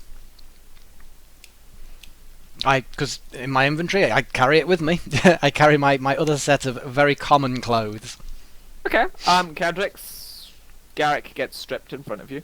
Not completely. It's just we're all getting naked Why? together. This is crazy. Okay, and then I'm gonna go on ahead, and I will roll that sneak check. In fairness, Garrick, you could probably stealth yourself while stripping and still get away with it. Yeah. Well, actually, Well, that was see, terrible. Oh Then wow. Cadrix would have to make a perception check, and Cadrix is actually good at perception. He Unlike could Garrick. intentionally fail it. Yeah, because then you don't get to see me half naked. And I'm also also, proficient at investigation. But that's close examination. Something hard and lever-shaped. Pulls out a magnifying glass. Well, the chances are, since you're probably in, are you watching me as I undress? Or are you sort of like turning away when you realise I'm getting naked, well, half naked? no, I'm not looking at anything. Cool. Well, you probably don't notice what most of my skin is covered in underneath. Cool. Right. I'm running off that. I'm going to go on that stealth and go ahead. Sneaky, sneaky. Do give me a perception check, though, Cadrix. Yep, that's what I thought you might want him to do. Mm. Wow. Yeah. Cadrix, you might not be intently looking at Garrick, but you do notice that his body is awfully scaly. Pale, white scales. Yeah, white, Not all of it, but scaly, kinda.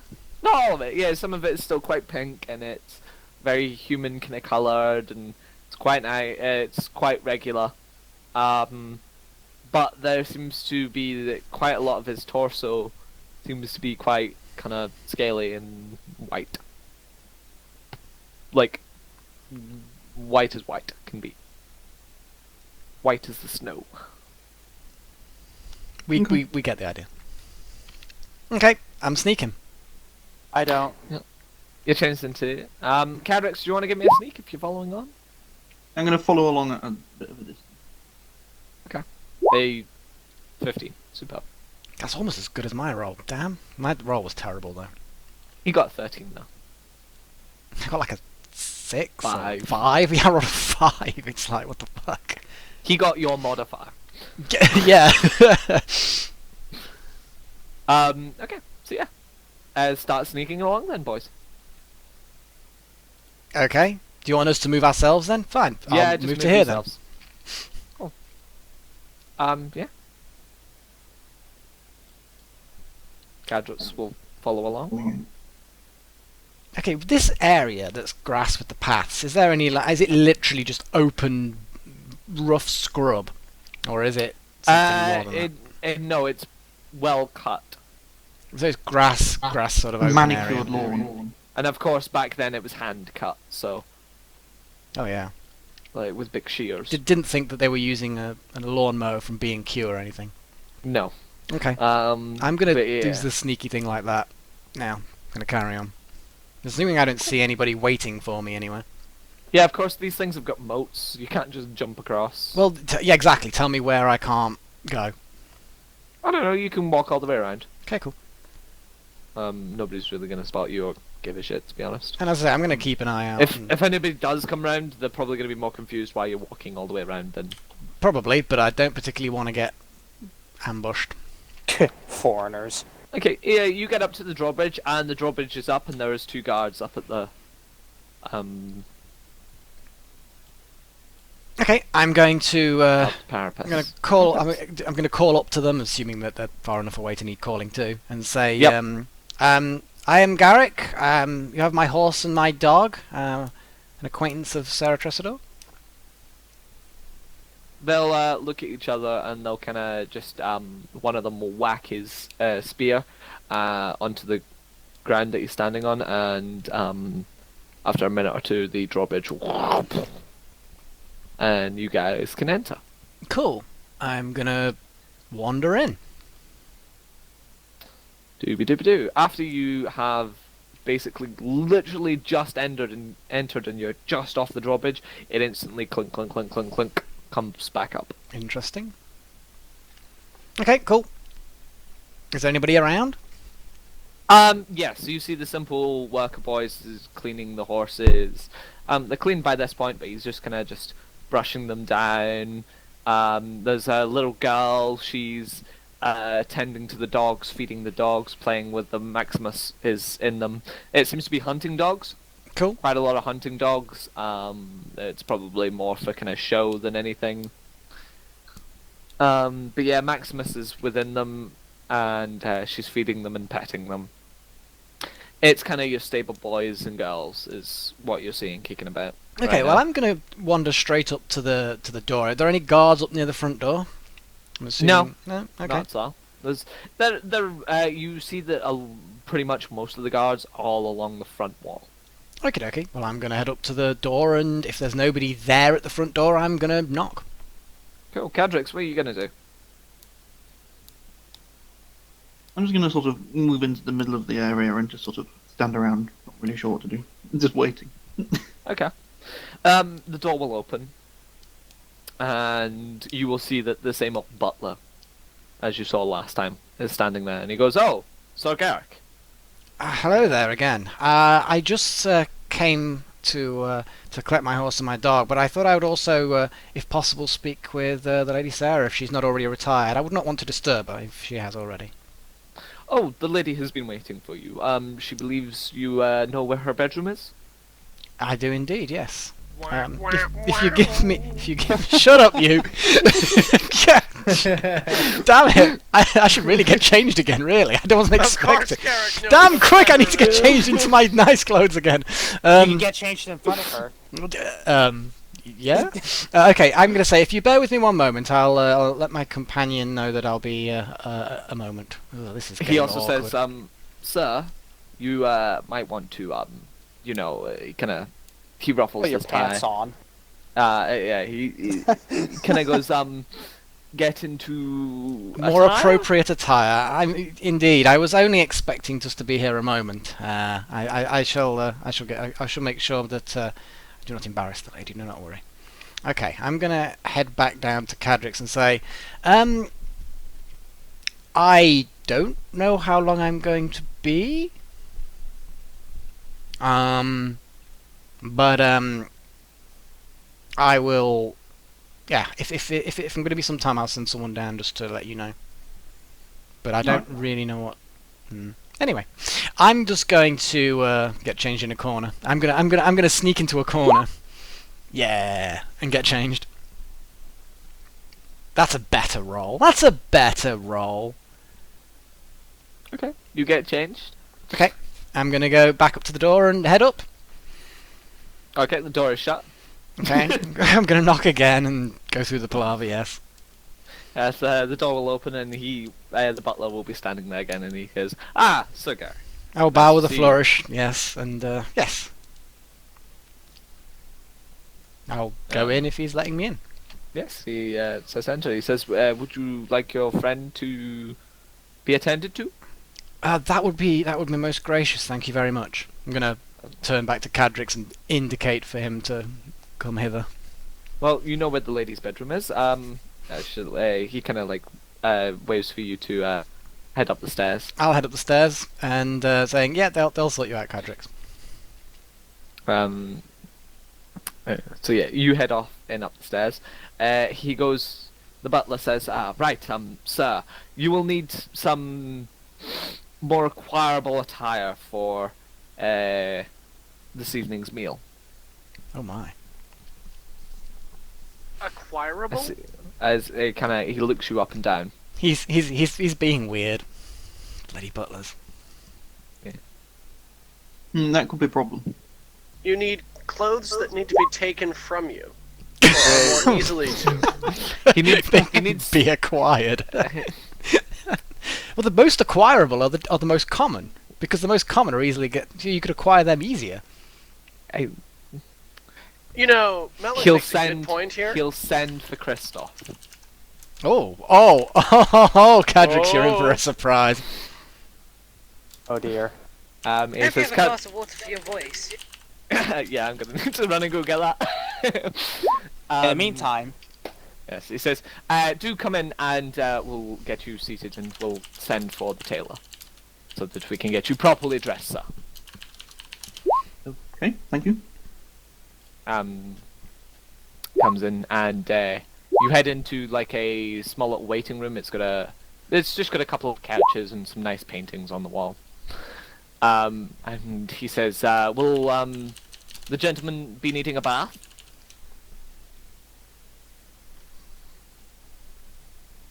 No, I should be okay. Are you sure? He says, our ladies will take care of you very well. He will ring a little bell, and three different females will come in. One human, one elven, and one orcish girl. They all seem to be late do the teens. thing. Wow, wow, wow. He does it Oh, so much better yeah. than me. There we go. There. What? You've satisfied me. Oh my! No, Azayla has satisfied you. That too. Yes. The butler will say, "Are you sure you don't want a bath, sir?" Is this guy actually going to take no for an answer? I think he's saying that you. This is a polite way of him saying you need a fucking bath, you reek. A little bit. You have been The bu- on a caravan for The like, bu- what was it, 3 weeks? Yeah, the butler can't really tell the gentleman of the house that you stink and you need a bath. So he's kind of like, "Shall we get you a bath, sir? It would be a good idea. You think it would be a good idea for you to have a bath?" He's kind of making it your idea for you to have a bath. That's very polite of him. Like, Surely this guy should roll a persuade check. He persuades you that it's your idea More to like have a bath. Get the fucking clue check at this point. but you can just say no if you want, Cadrix. No, it's fine. I'll have a bath. But I will. I can wash one. He says, "Very well. The ladies will get it prepared." And he'll clap his hands and the ladies will disappear. And he says, "They will come back and they'll be ready with your bath and..." Get a fucking clue. I love it. They will come and get you in a second, and then we'll have Christoph tail you up. As he goes off and fetches one of the elven kids. And is like, "Chop chop, go get Christoph. He's needed at the Tresidor's place immediately." And the boy will scamper off out the drawbridge that goes and then winds back up. And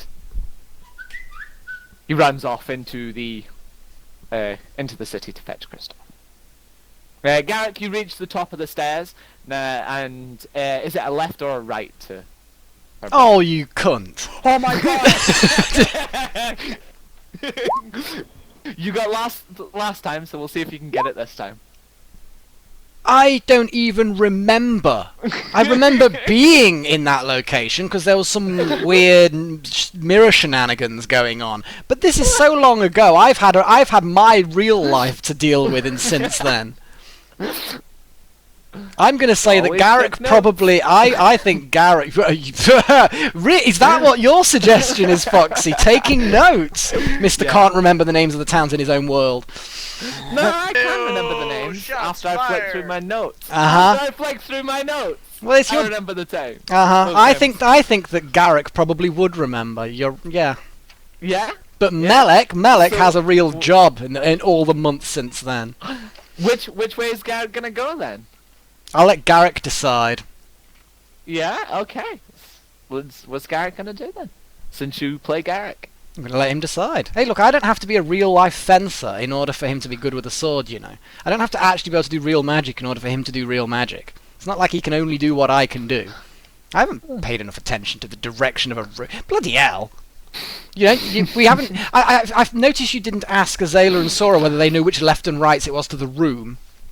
That's because the doors were in fucking front of them when they got to the top of the stairs. Uh-huh. Because it's one bloody hallway. Uh-huh. I'll tell you what, show me the map of the inside of the building, and then I will navigate through the map of the inside of this building. Come on, I think that's fair's fair, isn't it? Fair's Let fair. Foxy actually do work. My god, how dare you? Oh, are you... Hang on a sec. Are you suggesting that Foxy won't have a map, a layout of the inside of this building? That's unheard of. Me? No, I wouldn't suggest that. I'd flat out state that. I mean, obviously, if a map were to appear and that the left and rights and turns did not match what was originally said, then that would be proof that he's making it up as he goes along. But he wouldn't do that. He clearly has a map already prepared. Oh, no. Foxy's always prepared Clearly before not. sessions. Mm. And he will demonstrate it right now. Isn't Matt. that right? No pressure. Just getting it from the other sheet. 2 seconds. Google. Palace layout. Also, Roleplay. Do I dare bring up the wall back in Fallen, the riddle wall? How Aeonius is like, oh, is it? That is it fucking riddle fucking- wall. Yeah. It wasn't. That wasn't the correct riddle the last time. Perfect answer. Yeah. Perfect fucking answer. Great, well done. Come back when the answer is correct. It didn't even involve anything to do with the riddle whatsoever. It was literally just re-saying words that were in the question. It wasn't even a riddle. It's like a riddle. You might as well just have a list of words in a little notebook. The password is one of these words. Let's read them out in sequence until eventually the door opens. So anyway, so yes, like I say, I will give it a go if you give me a map to walk around. Or, The hell was I that? tell you what, because we've spent an awful lot of time, me and Cadrix, sort of hogging the limelight almost in many ways, so we should just bypass this stage, just get into the room so that we can get onto other people's characters and their stories quicker. How about Yeah. that? Seems gracious. After a wee bit of a walk, yeah, I can agree with you. So after a bit of a walk, you finally make it to the bedroom. There was a couple of wrong turns here and there. You thought you should have taken a right when you took a left, so you take. It's been a while, I've only been there once, it's fair enough. Yeah, it's fair enough. So you get there eventually, and the door is shut, and you can obviously see that it's Sarah's room because it is the same very large door that she had. If there's nobody outside the door, I will knock quietly on the door. Cool, you give it a bit of a... And... Just for those who don't know what knocking is. Yeah, no, right. Just a bit of sound effects in there. Very authentic. Yep. The fuck? Just, yes, go on. Sounds like a bailiff. Carry on. I thought that was more of an outdoor kind of knocking sound. Yeah, like exactly, a bailiff knocking on the front door. Anyway, we can all do knock fucking sounds. What am I gonna do? Kick the door down now? Here, I figured I should join in.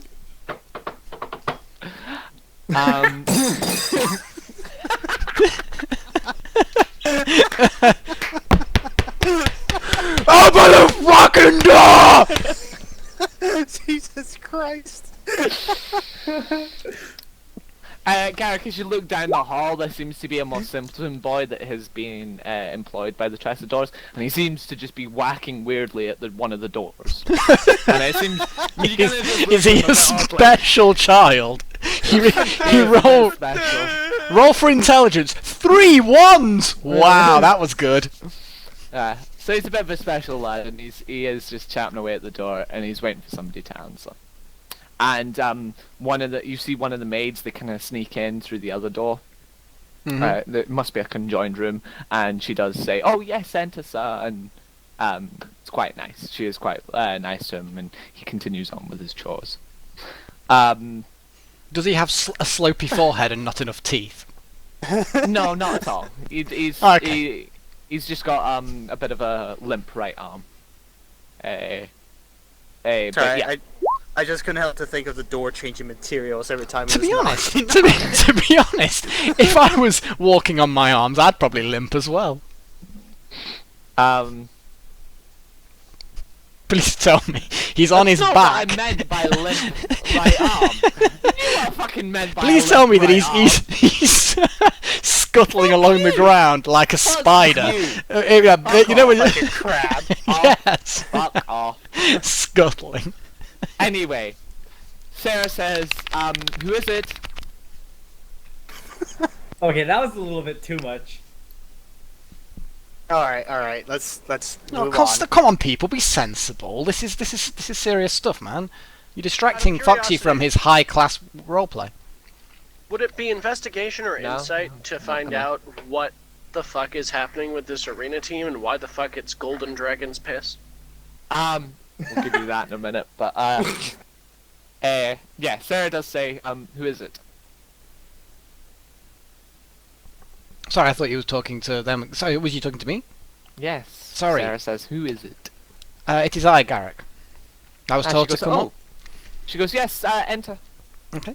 I will open the door if it doesn't open itself, and I will go inside and close it behind me. Cool. You will see, Sarah's currently, she is naked. Okay. But she's currently standing with her back away from you, and two girls are currently getting her into a dress. Okay. I'll stand to one Roll side. stealth. Yeah. Investigate. Investigate. Roll perception. Hope for a nat 20. Oh, fuck's You see sake. that there's a mirror placed in front of her. Roll a perception check. Go for it. Let's see if I'm it's being in asked the to right roll position. perception. You gotta have a 17! stealth. Where are those? And an 18.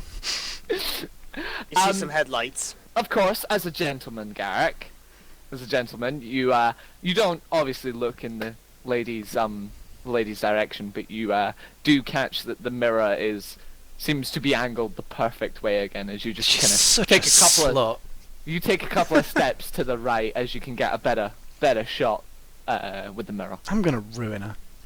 Oh my god. Do you think she planned the mirror positioning there? Hell Of yeah. course she did. She's a noble lady, although I'm beginning to wonder what kind of noble lady does such a thing. But she knows exactly what everything in her room is, exactly what angles are what. She knows what she's doing. In fairness, she did kiss my butt at one point. Yeah, she's filthy. You touched my tail. Hey, hey. Oh, speaking of tails. Uh-oh. Anyway, slowly moving on. Yep, I'm gonna move to one side so that when they're finished doing whatever it is that they're doing. Yeah. The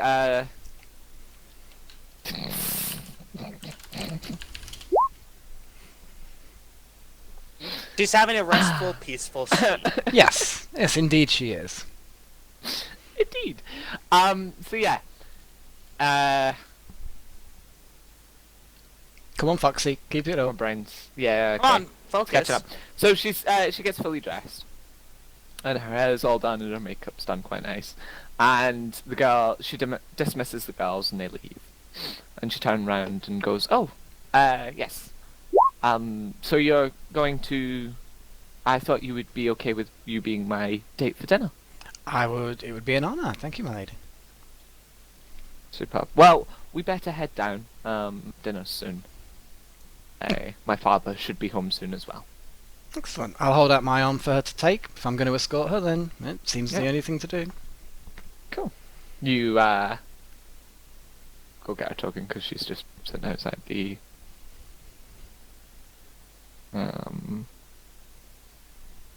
too far.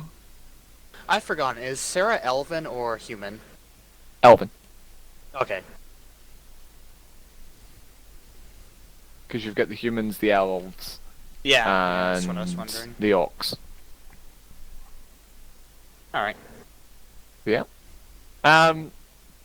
So yeah, you head back down the winding corridors. Of course, Sarah is now about the same height as you, Garrick. She is in high heels. Oh wow. So she is walking quite slowly. Okay. She was only a little bit smaller than you, not too much, but she's now the exact same height as you now that she's in heels. That's appropriate. Cool. Makes it easier. Yeah. So she's walking quite slowly.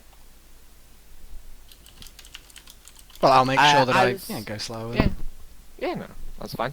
And you can have a bit of a chit chat if you want. Anything you want to talk about? Yeah, I was not expecting to be invited for dinner. I'm very honoured to have been have done so. Oh, of course. Well, Mum thought it would be a good idea, considering she knew your horse was here, so you'd be coming back this way anyway, and it might be an idea for you to stay the night as we let some things boil down. That would be very kind. obviously with everything that's happened, I'm looking forward to being able to actually sleep in a bed rather than basically on the floor. That would be very good. This is indeed, yeah. It will be nice to sleep in a bed again. She kind of gives a bit of a blush and she kind of looks away, but she says, "I've always never really liked this house. It's a bit too large." It's a very, very grand house. I'm more used to smaller places myself as well, though. Have you always lived here? She says for as long as I can remember, yes. We have. I suppose the time in Fallen was a big change, big difference for you. Had you ever spent much time away from the family home in the past? Well, we do have a hunting home that's about 6 months' travel from here that we do go to every now and again for a bit. Well, that's quite some distance. She goes, yes, but Dad's got a bit of a... has one of the teleportation stones. Oh, very impressive. What sort of game do you hunt there? Just your usual deer. Very interesting. I think the last time I hunted deer was literally because I needed to eat at that point. It's been quite some time since I've done any real hunting.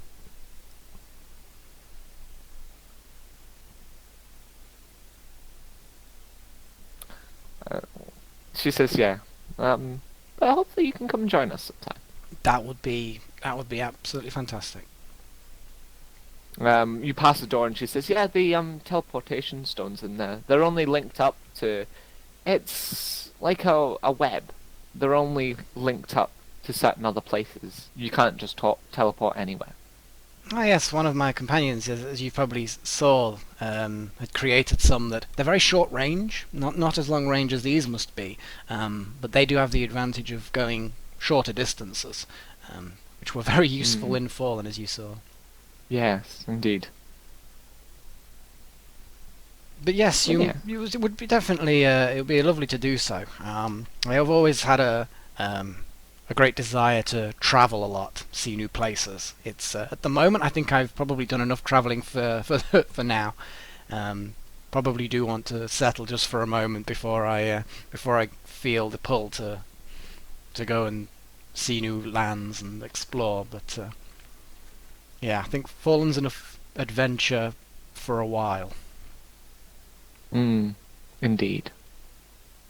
In the meantime, Cadrix, you have one of the elven girl has come out and she's kind of curtsied, and she says in Elvish, "Would you like to follow him, please?" Okay.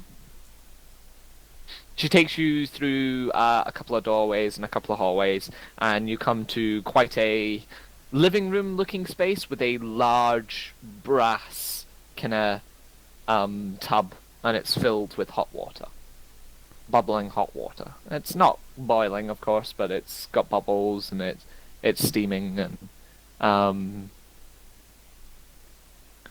there's another couple of girls in there, and she says, What, in the tub? No, not in the tub. Okay. It's like a sexy hot tub. It's like, damn, Cadrix, she just wore high heels for me. You get soapy into maidens. The campaign, immediately becomes a player. This is your initiation test. See how you roleplay. But yeah, no.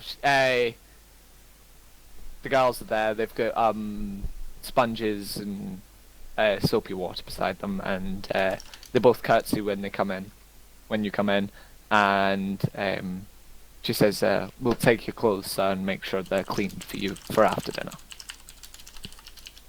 Thank you. So the two girls come over and they help you get undressed, because you are wearing light armor, I believe. Breastplate. Which you're wearing breastplate, so you can take it on and put it on yourself, but with the girls doing it, it takes almost seconds. I'd slip them a silver piece each, see what extra services they do. But yeah, they strip you all the way down, so you have nothing left on. And one of the girls takes all your clothing out of the room and down the hallway, and your clothes are gone. Your equipment, such as your clothes are gone, like your breastplate and all that, it's been went to go and be cleaned. But your equipment, like your sword and I don't have a sword. what was whatever was in your backpack, I thought you had a short sword. And I've got a couple of daggers in my belt and another one. But I yeah, don't. I'm not heavily armed. yeah. I did think I thought you had a short sword, but I must have just short bow. That's what I was thinking. That's right. Yeah. But your bow and all of your equipment is put onto the side onto one of the seats and puts round one of the seats, and it's still sitting there.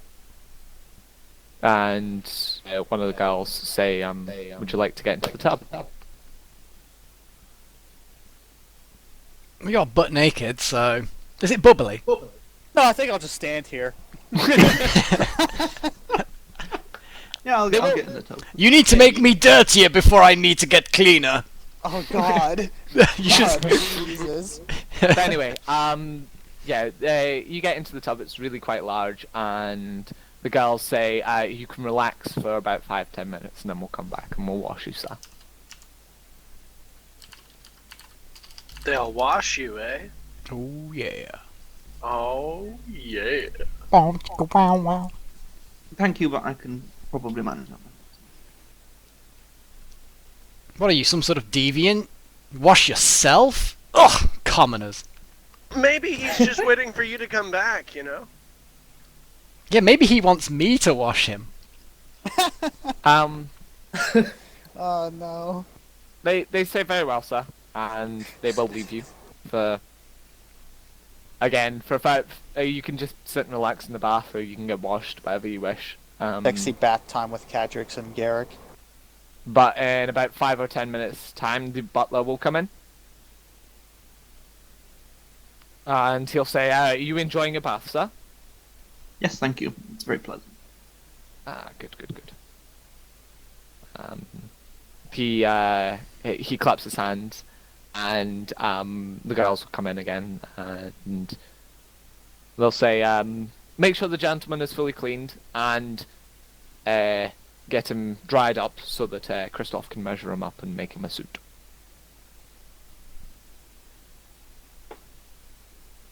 The girls kind of all nod their heads to the butler, and he'll leave again. And they say, would you like to stand, sir, please? As one of the girls, they're all wearing kind of like dresses, kind of work dresses, but she takes off the skirt of her dress and she gets into the bathtub and takes one of the sponges and says, would you please stand, sir?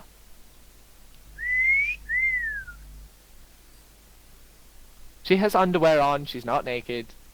It had to be done. Oh dear. Yeah, we'll stand up. Okay. The two other girls, they'll just be standing just the other side of the bath, unless you're right in the center. Are you right in the center, or are you at one of the edges? Probably near the edge. Yeah. So the other two will clean you from just outside the bath, and will wash your back and your arse and your legs, the inside of your legs. The girl that's in the bath, she'll do all of your front, and you will basically be scrubbed head to toe.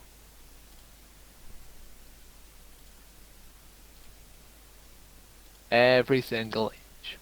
Yes, we get the idea. Yep.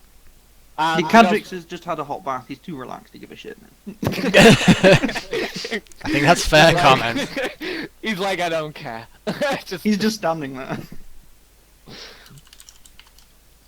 Anyway, after about 2 or 3 minutes, well, probably not. It'd probably take about 5 minutes to wash you fully. The girl gets out the bath. She goes and dries herself in a different room. And the other two girls help you out the bath, and then they start drying you from head to toe with towels. And after that,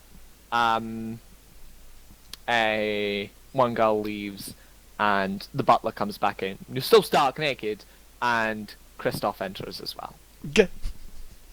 Oh boy. Oh yes.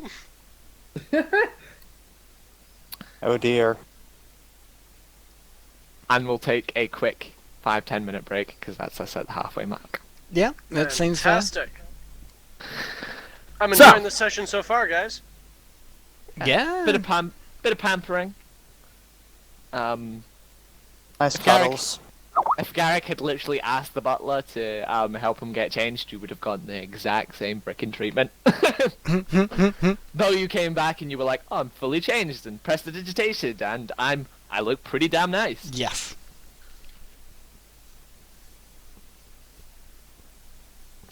But yeah.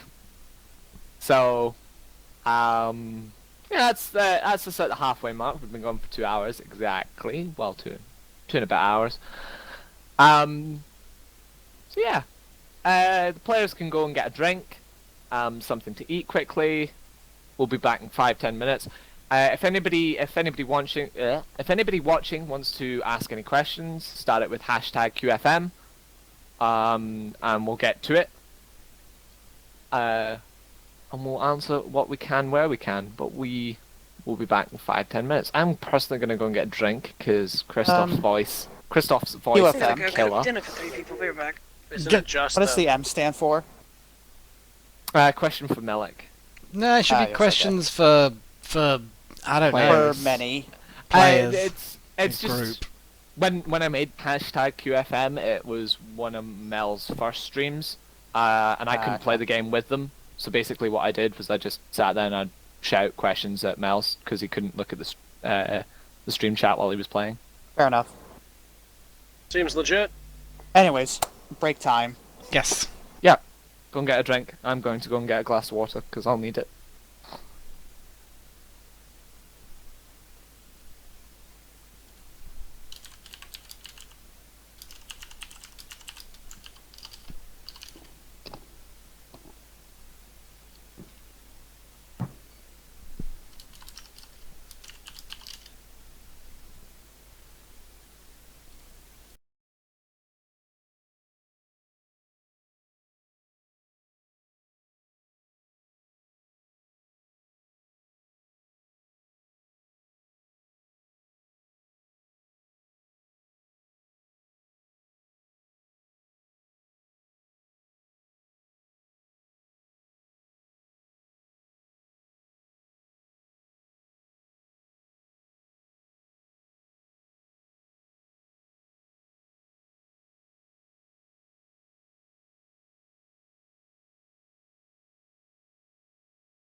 Hey, I'm back.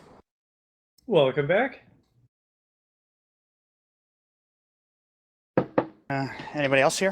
Oh, yeah, Foxy. Hmm? Oh, nothing. What's up? Nothing. Just wondering if you were here. Yeah, I'm here now.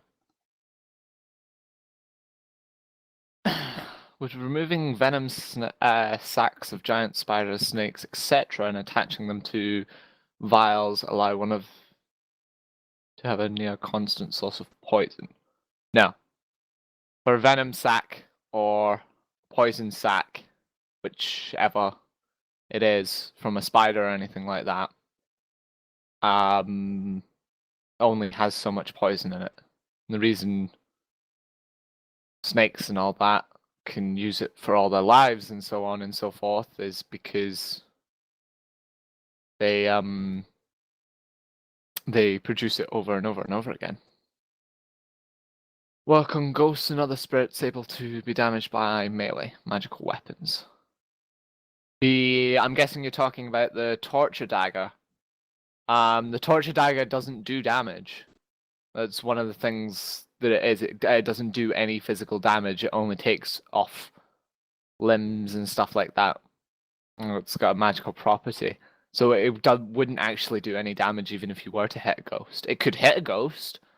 Its magical property wouldn't work against a ghost because a ghost technically isn't all attached.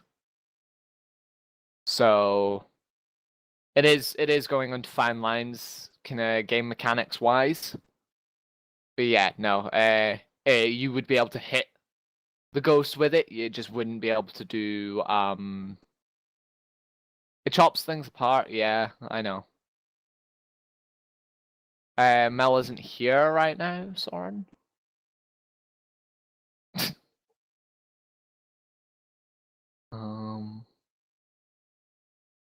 What else have we got?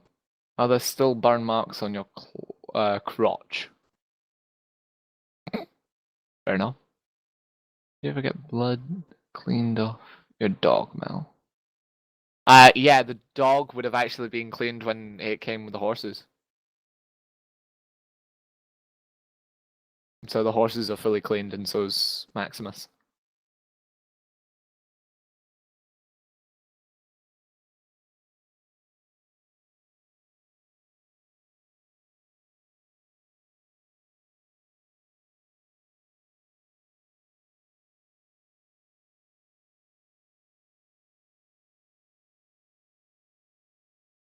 Yeah.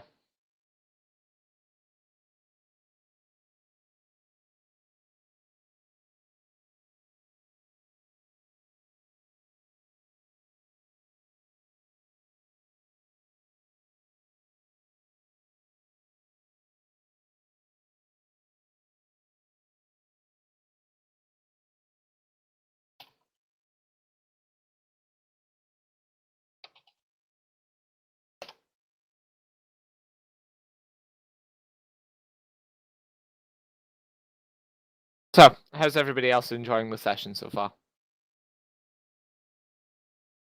I got Pretty to good. cuddle an attractive lady. I am happy. And I'm getting shit-faced drunk. Yup.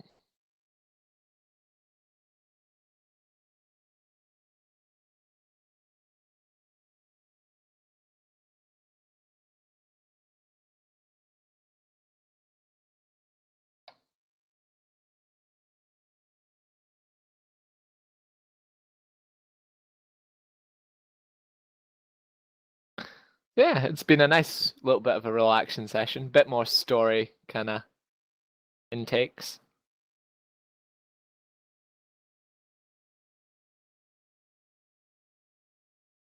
I'm trying to find some NPCs for Lindrathel and Durin to have fun with, but I've got a funny feeling they're just going to wind up in bed together anyway. Oh my gosh, did you really just say that? You ever seen a dwarf get drunk? No.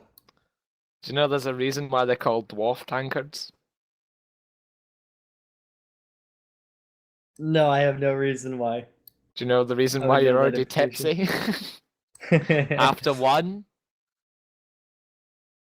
Well, Dwarfs? I've had two now, and I'm really drunk. Yeah. It's not the Yeah. amount of alcohol that's in it. Oh. It's the lining that's on the inside. Well, the more you know. Uh-huh. Dern will get drunk. Again, that's Microphone why it's called a activated. dwarf's tankard. I am back. Welcome back, Mel. We still got some time, still on break. Welcome back. We should be all back, I think. Can you give me Because it's now a couple more minutes? 17 minutes past. I can just eat. I can just listen and eat while I'm listening if need be. Is Iced here? I think you've got a couple of minutes, a couple of seconds before Ice gets back. Okay, I'll listen in, but I'm here, but I won't be speaking.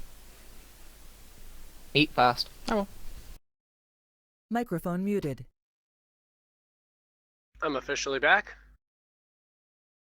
Was quarter. In that right quarter. Yep. Told you, I told you, Jonas. Yep.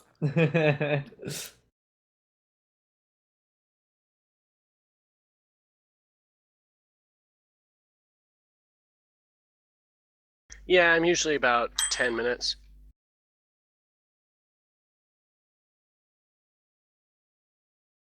I try to be prompt during these things. Rarely winds up happening, but hey.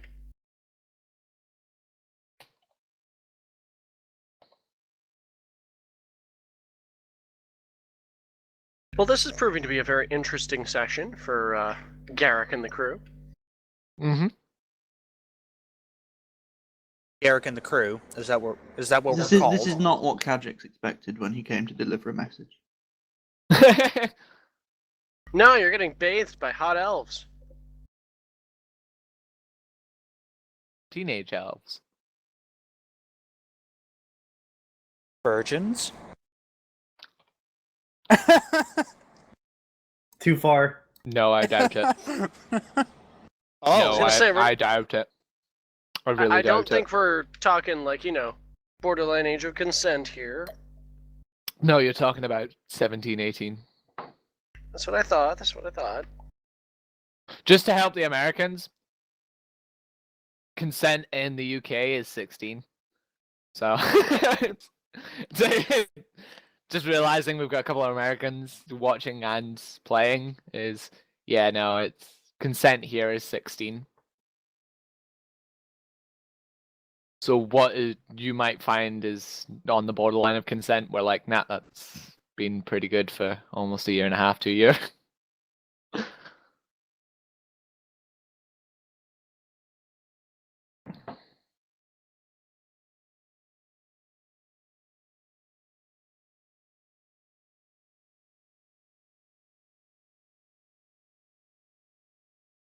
I was actually just going to talk about consent the other day. While there is this, tiny sort of, quote, fun fact, unquote, that the technical age of consent for Japan is 14, all the separate prefectures have legislature that brings it up to, 17, 18.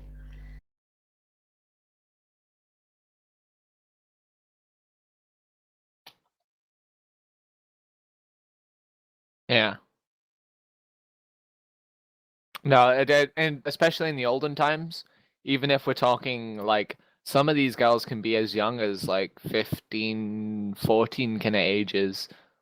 I've made them about 16 and 17, but yeah, no, like some girls at this age, 14 and 15, they would be those kind of girls, and yeah, they wouldn't be virgins either. Same with these girls. Like I haven't made big bag stories for them, but back in the olden days, yeah, they. A lot of janky stuff wandered down. Yup. They'd still do the bathing and stuff like that, and yeah, probably none of them would be virgins.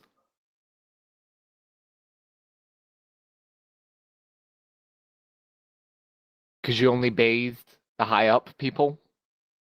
and even if the high up people were married or anything like that, it was normally marriages because it was good for the family or To gain something. yeah. Oh, I'm even getting told actually in some of the ages, some of the kids went down as 12, whereas Yep. go down as 12 years old. So yeah, I've made it very PG compared to what I could be making it. To be fair, Cadrix didn't do anything, but yeah. Could he have if he wanted to, though? What is Cadrix's alignment, out of curiosity? Ty? What is your alignment? I don't think you chose one last time I looked. Well, I have a rough idea of where I want him to be, but honestly, I'm not going to say for definite until Microphone I've actually activated. roleplayed a little. Microphone Fair muted. cop. I like to get a feel before I decide. But yeah. I can see Fox looking at it. Yeah. Let's give him a quick read. But no, no, if Cadrix wanted to, he could have had all 3 girls and they wouldn't have done anything about it. It'd be expected of them. He's being treated as a royal guest, basically, in the highest houses Microphone thing. activated. So if he wanted all 3 of them, or wanted different girls, he could have very just easily summoned the butler, and the butler would have went and got someone I else. want Sarah. To be Not fair, quite. yeah, to be Yeah, fair, no. it's the general rule, even just 100 years ago in the real world, the general rule was, if you've hit puberty, you're fair game. And some girls can hit puberty as young as 10. So Puberty has been happening earlier and earlier, but yes, theoretically, even back then, it could have been as early as that. It was later back then. Modern day stressors have changed the average age, but yeah, it certainly could be pretty damn young. And to be married off even prior to 10-year-old wouldn't be unheard of as well. Like I say, marriages of convenience, Oh, there have been being arranged betrothed. marriages as young as 4. Oh yeah, I mean you wouldn't expect anything to happen at that age, but yeah, you can be certain that the moment they've got hit puberty, they're pretty much fair game for their, I don't know, fat old husbands or whatever the fuck it is. Mhm. So yeah, I went really quite nice and peaceful. Basically, Foxy pussied out on having an accurate historical account of relationships. Not And I thank him necessarily. for it. Not necessarily. It was. Well, actually, technically, oh shit, man, you've gone way beyond the pale. Does anyone see does everyone can see what I've seen about this situation? Elven girls who are 17 or 18. Oh! Foxy! Disgusting! They're not considered adults until they're, what, 60? Yeah, exactly. These are basically what the equivalent of 4 or 5. This is sick, Foxy. You're a sick person. Physically, actually, they are grown up by Sick, that point, but sick, they're not- sick, culturally, sick. they're not considered until they're Yeah, 60. I was wondering who was gonna get that, but no. Yeah, basically, the way it's been done is the reason I've done it like that is to show that the Tressadors are more of they are the nice house. They are the kind of even the little quick bit we did about the kid that's got the disabilities, like Equal opportunities employers. yeah, it was kind of to show that the Tressadors are the nice people. Oh, Cadrix, you missed a trick there. You could have asked for the disabled kid. Good enough. The butler would have went and got him. Like, Yeah, probably. Disgusting. Foxy, you're disgusting. he didn't, so I didn't do it. Is everybody back? Are we all ready? Yeah, we're Yep. ready to go. We're on the ball. We're ready to go. You with us, Iced? She's not. She'll be there in a minute though. Okay. We're just they're asleep anyway, so it doesn't matter. Yeah. Fair enough. So yeah, we are back. We're gonna start back up now. Everybody's back. It was a bit of a longer break, so I do apologise. Today's session might not go as long now, but I hope everybody enjoyed. the little break, and we're ready to go again. So, where we left off was Kristoff walked into the room with a naked Cadrix, and the butler is standing beside Kristoff.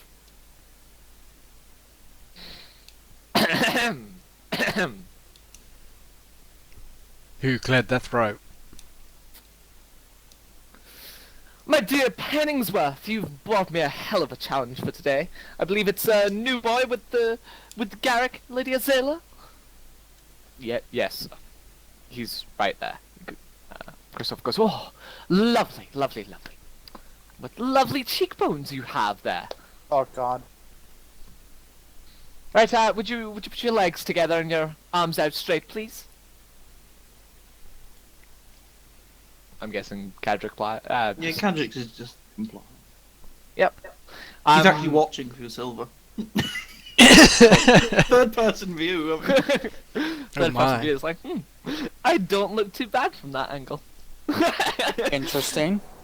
I'm pretty sure he's done that before. Yeah, that way you can pretend it's not you. Oh, wow, that means you can do your makeup without a mirror. No, I don't think you can. I think that would be really difficult. That would take a lot of practice. That'd probably give you a headache flicking back and forth. Yeah.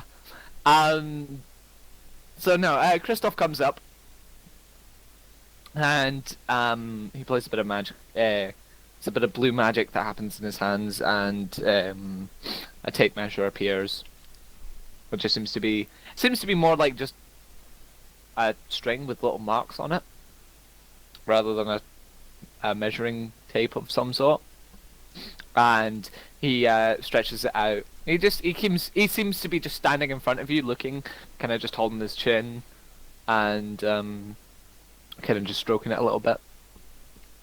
He's just looking you up and down, and he goes, "You've got some very fine features there, my dear.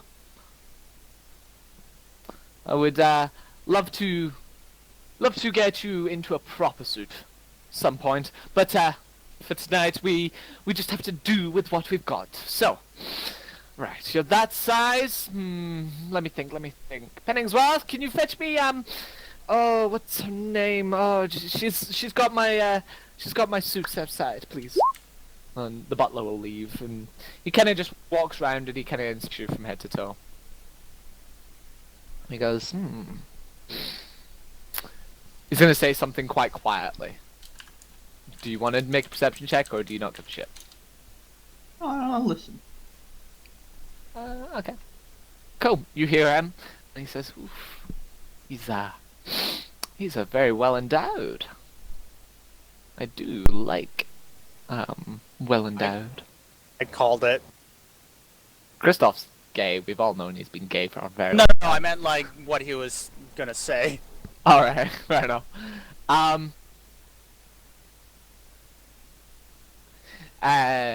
But yeah. After a second, a girl runs in with a couple of tailored suits, and Kristoff puts them up against you. And it takes him about 5 or 6 minutes, but he starts sewing at one of them, and then he puts it up against you, and then he just throws it to the side and picks a different thing and puts it up against you, and he sews at that one. And he goes, "Very well then. Of course Penningsworth will get me my pay, but yes, I believe that will fit you perfectly, sir, and I can't wait to see you in it. But I would like you to come drop by my shop whenever. Bring Garrick with you if you wish, because he loves being in my shop.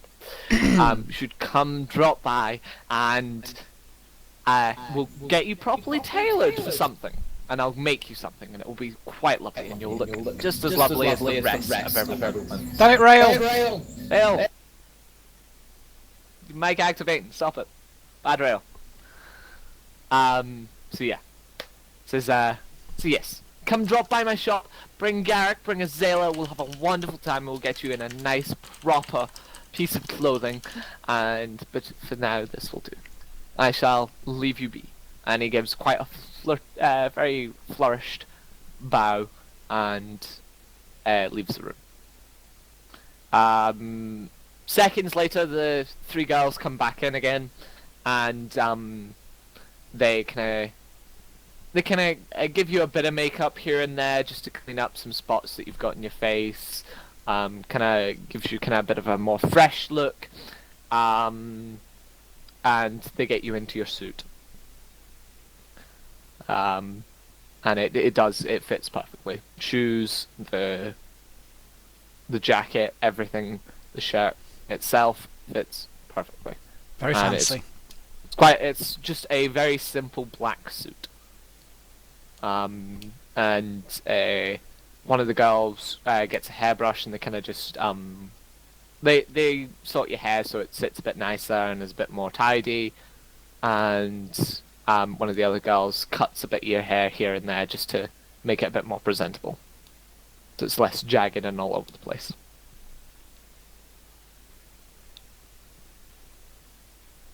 So about this time,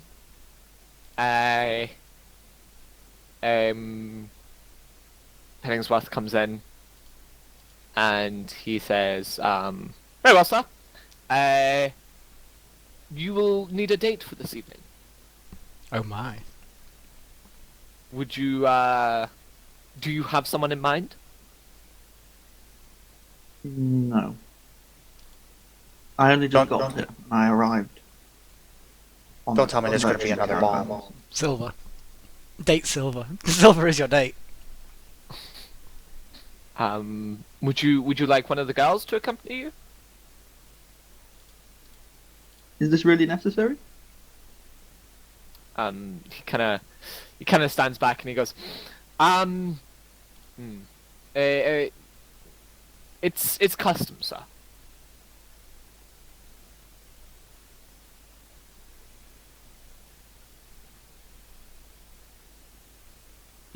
Whatever.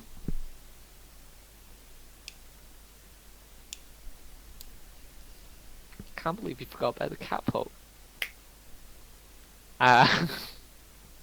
Penningsworth did say, says, which girl, sir? I don't know. Whatever. He picks the brunette. To go along with your silver hair, and the girls kind of run off, and within about 20-ish minutes, she comes back out and she's in high heels, a nice lovely dress.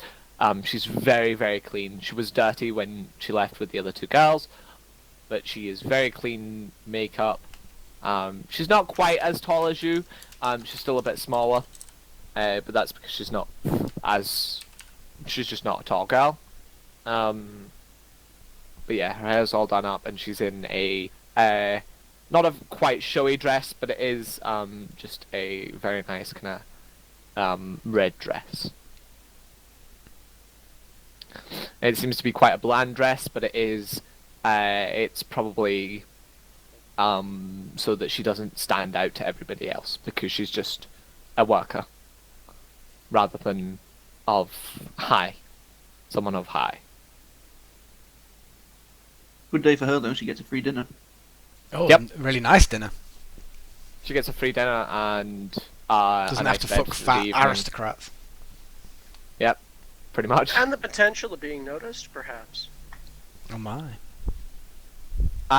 Potential of ending the night with a To be Sore fair, hips. Yeah. Adrix is the only reason he's getting this treatment is because he came to the door with Garrick. And I only get this treatment because of Sarah. So it's like, so she's Sarah's got taking this. a liking. Yeah. Sarah's taking a liking, so everybody else is like, Everyone's Yeah. just riding her coattails, as it were. See, she likes me, so I get good treatment. You're with me, so you get good treatment. And then that girl's been picked for you, so she gets good treatment. It's all a happy chain of events. yeah. So yeah, Penningsworth, Penningsworth says to you, do you, obviously the gentleman knows how to, act in such a dinner reservation? Not entirely. Oh, right. I do apologize. I will assist the gentleman with a couple of pointers. You always walk with the lady. You make sure she's seated first, of course, and then you seat yourself. Which is your stronger hand, sir? Either. So you're ambidextrous. So he goes, very well then. The lady will walk on your left arm, and this will leave your right arm free.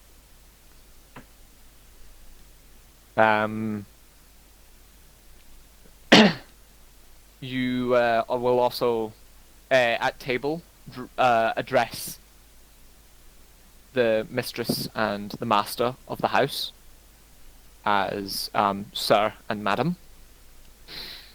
And as for everyone else, you will use their full title if they have one, such as Garrick will be Sir Garrick's. What? Okay, fair Sir enough. Garrick. I'm not sure how I became a knight, but at some point it happened. I'm not complaining. You're not a knight per se, it's more like you're with the lady. That'd be master then. So it would be Lady Sarah. Not in Elven custom, it seems. Yeah, not an Elven. Oh, well then. Be Lady Sarah, Sir Garrick, and I believe that's all that will be at the dinner table, but we believe there will be 2 other guests joining us soon. I knight you, Sir Garrick the Shifty. To be fair, Nicole could knight you if your he title, wanted. though. Sorry. So yeah, your date is with you. I'll get a quick image, see if we can get Just type in medieval slut into Google Images. Oh. Don't! Nobody do that! Why? Too late. It's good. I'm loving it. I'm actually going to do that. Medieval. Here we go. Let's see what we get. Uh-oh. It's not actually as bad as you think, to be fair. Well, that's actually quite tame. Yeah. Aw, that's boring. Like, the most you get is some What, do you guys cleavage. have save search on or something? No, I definitely don't have that on. I definitely don't. I think all the men definitely don't have that on. Uh-oh. Eunice is coming up with something. Oh my god. What on earth? It's a ferret! Yeah, I know what it is, but what is he doing to it? He's massaging He's watching it. So that was Shampooing basically... What, so that's Cadrick's then. In fairness, that's about the look that's on his face, I imagine. It's like, I'm just gonna put Sort up of with blank, this. very relaxed, but sort of overwhelmed. Yeah. We are gonna go with...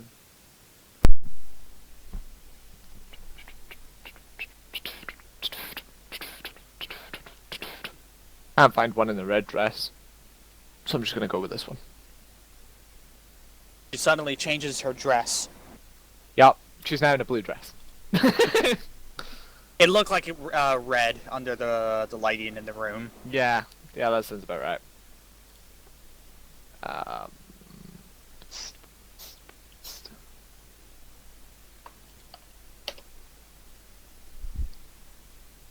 Somebody's gonna wind up having to confiscate her dress halfway through the evening because it's magical, obviously. It's changed colors.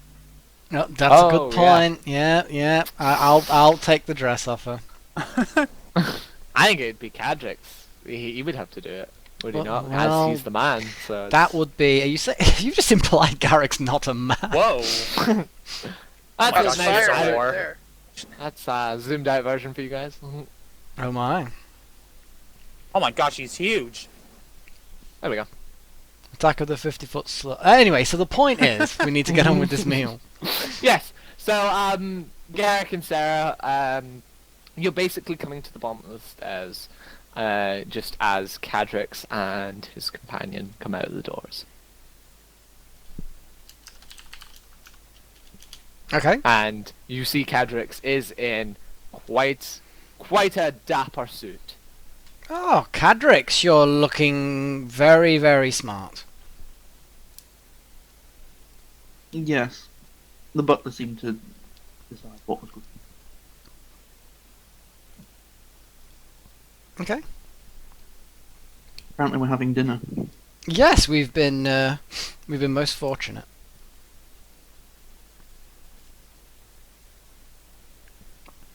I must say this is not what I expected when I was asked to deliver a letter. No, things have taken a pleasant turn. But to be fair, at this point, after what happened at the bank, I think it's probably better that we be here this evening rather than trekking the streets. Trying to make You're some right. friends.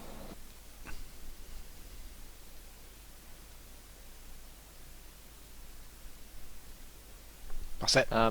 Yeah, so.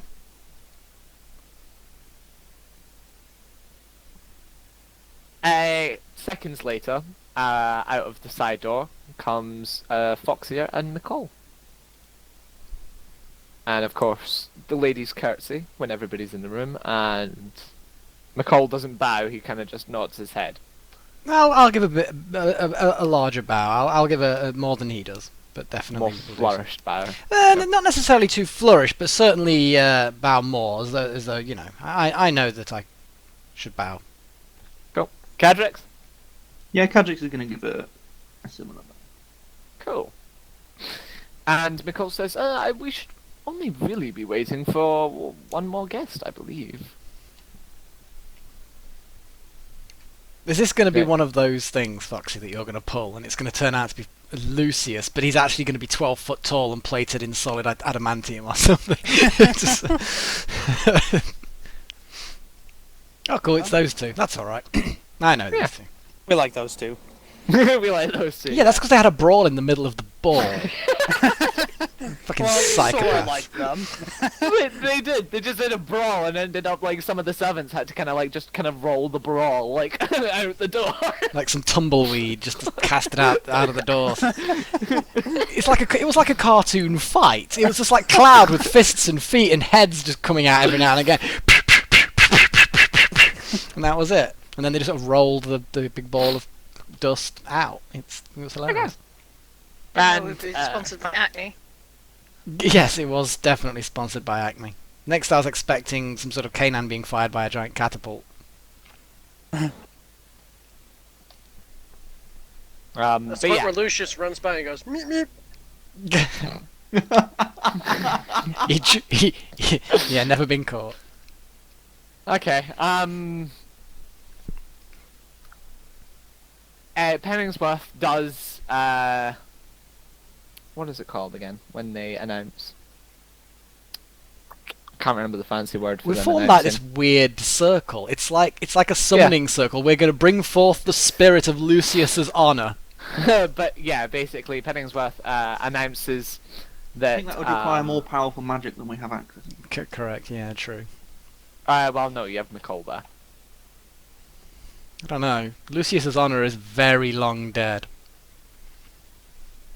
But yeah, Penningsworth does announce that both Urix are here. He just simply misses the first name.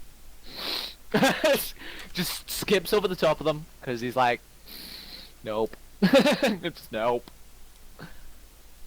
Yes, and you are all led into quite a nice dining room. It's seated for all of you. It looks like the table was set up only for 6.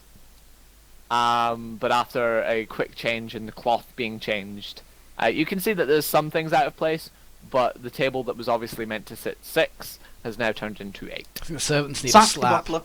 I was about to say they need some serious issues. If I can spot this is out of place and they are not doing their jobs properly. It's true. Vision's the most important thing. Can't even set a table for 8. Jeez. Yeah, when only 6 was expected. I'm so sorry, Cadrix. I know you expected better from your first visit to this city as someone who's relatively poor, and I've taken you to this dive. I'm so sorry. Normally we eat far better than this. We at least have to dig up our own worms normally. This is unacceptable. Anyway, yes, everybody sits down, and of course at the head of the table is McCall, and at the other side of, at the two heads of the table is McCall and Foxia. And across from each other is Sarah and Garrick. In the middle is the Urix, and then close to Foxia is Cadrix and the Servant Girl.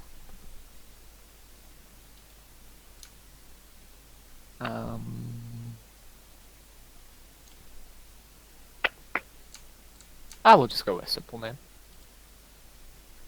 Because I'm guessing Cadrix will ask the girl's name. I was gonna say, when were we gonna get to her name? He might not care enough. No, he doesn't care. He's just going along. He's going with the flow right now. Fair enough. Let's go with Janet. That's not her name, but Oh. Not a We very name her name. Janet. It's house. It's customary house rules. We've set a precedence. If we name an unnamed character, then they have to become important in some way. And we name this Yeah. character but I already Janet. named her. Oh, what's the name? Lavender. Lavender. Fine then. You'll have to let us know tonight if she smells of lavender. It sounds like a hooker name. It is a hooker name. I mean, it really is. I mean, that's what she is, but I mean, what's her friend there? Trixie. It's actually Rose, but Well, there we go. That's almost as bad. Oh. but no. Yeah, Crystal. you all sit down at the table, and it is a 5-course meal. Pff, only 5 courses. Yeah, it's quite a short dinner. I try to hide my disdain. what about second 5-course dinner?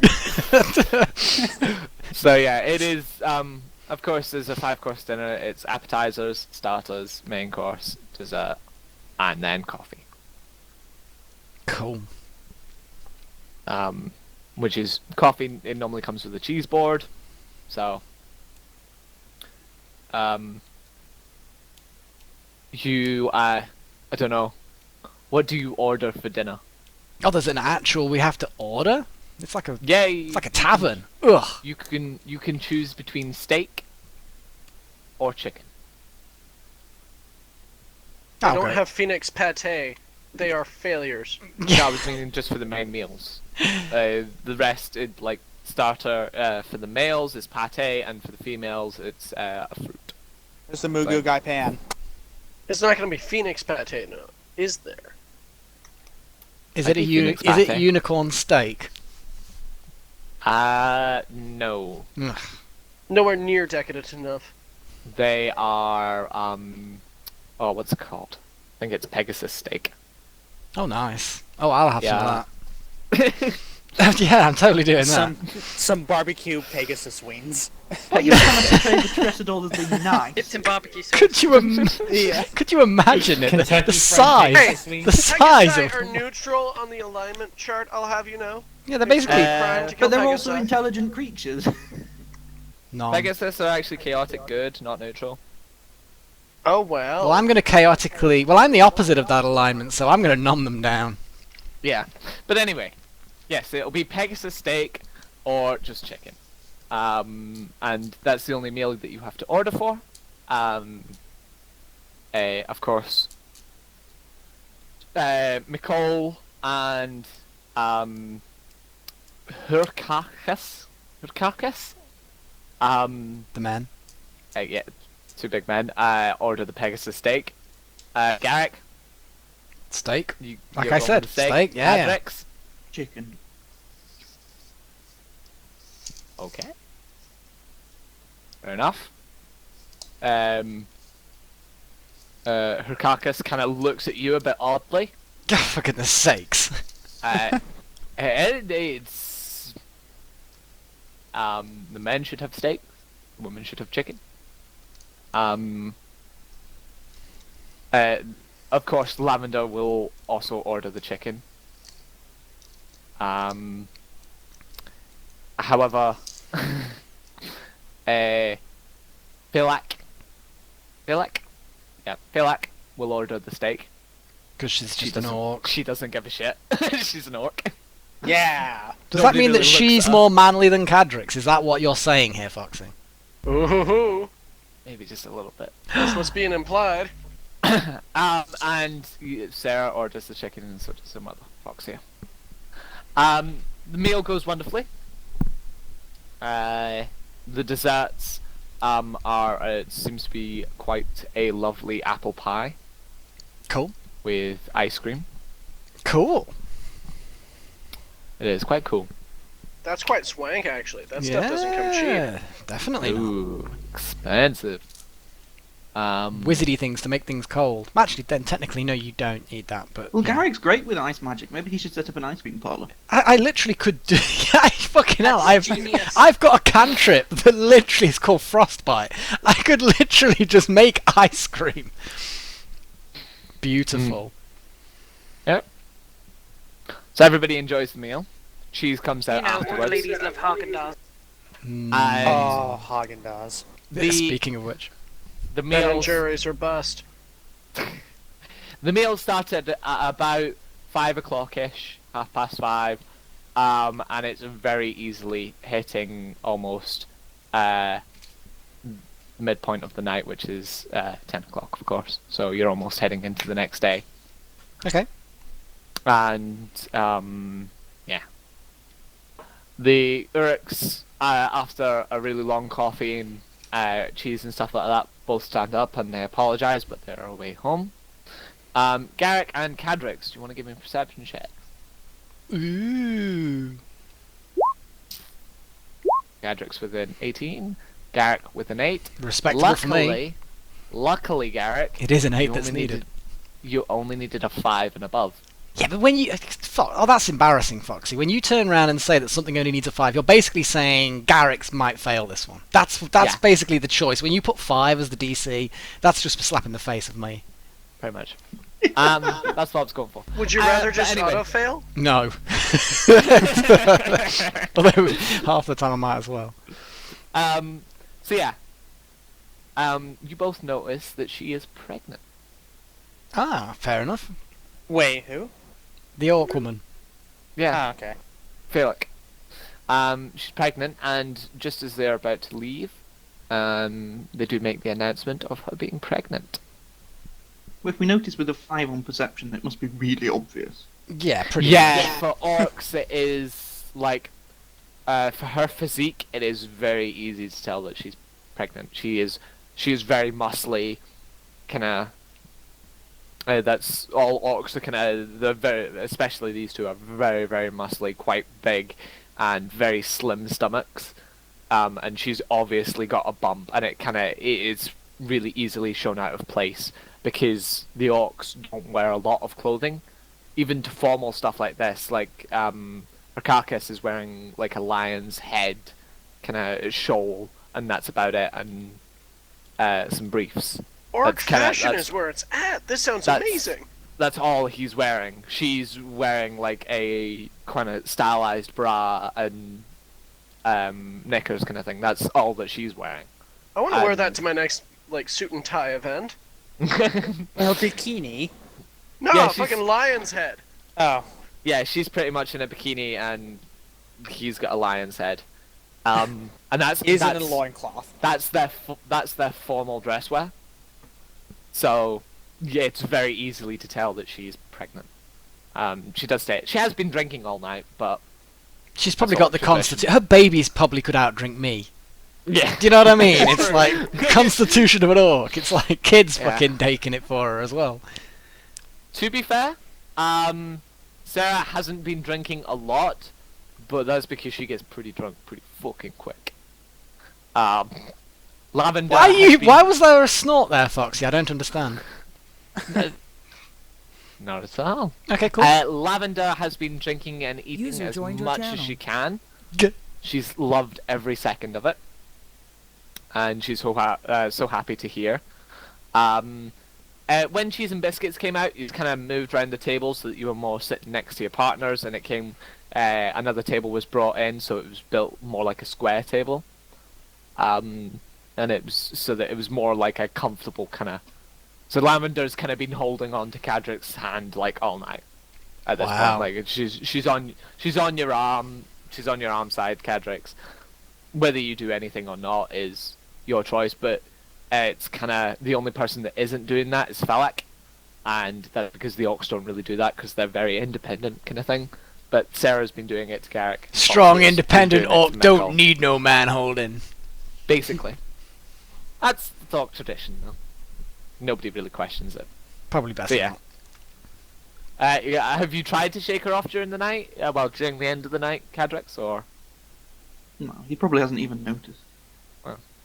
fair enough. He usually has a shield on that arm, so he's used to a bit of weight. Wait. She's a shield. She's a meat shield. if the shit hits the fan, then you're just gonna pull her in the way. It's like instinct. I'm sorry.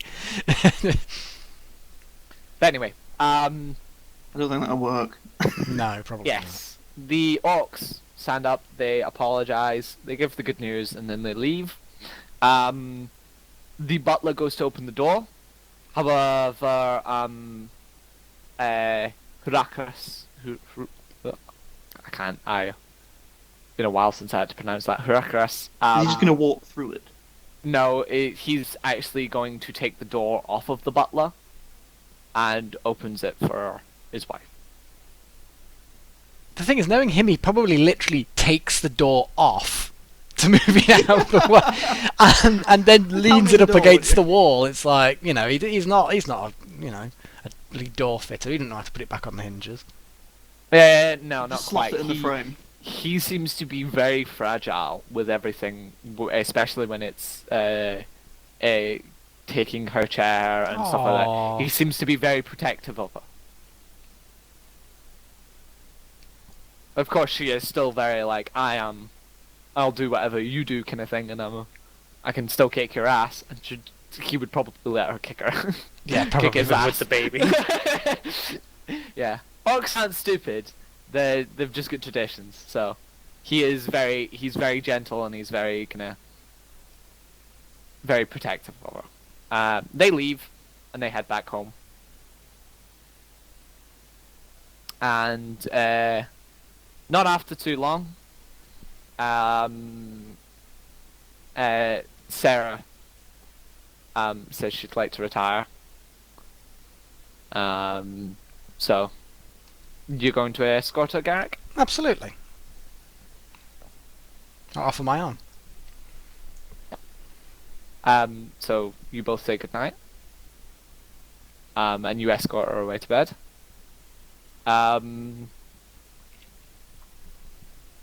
And of course, Penningsworth is kind of behind McCall and Fox here, and he kind of tries and catches your eye, Cadrix, and is like, he's kind of like mouthing retire, kind of time to go to bed, kind of.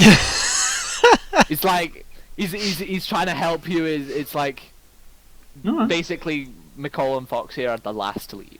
They hosted the party, so they're the last to leave.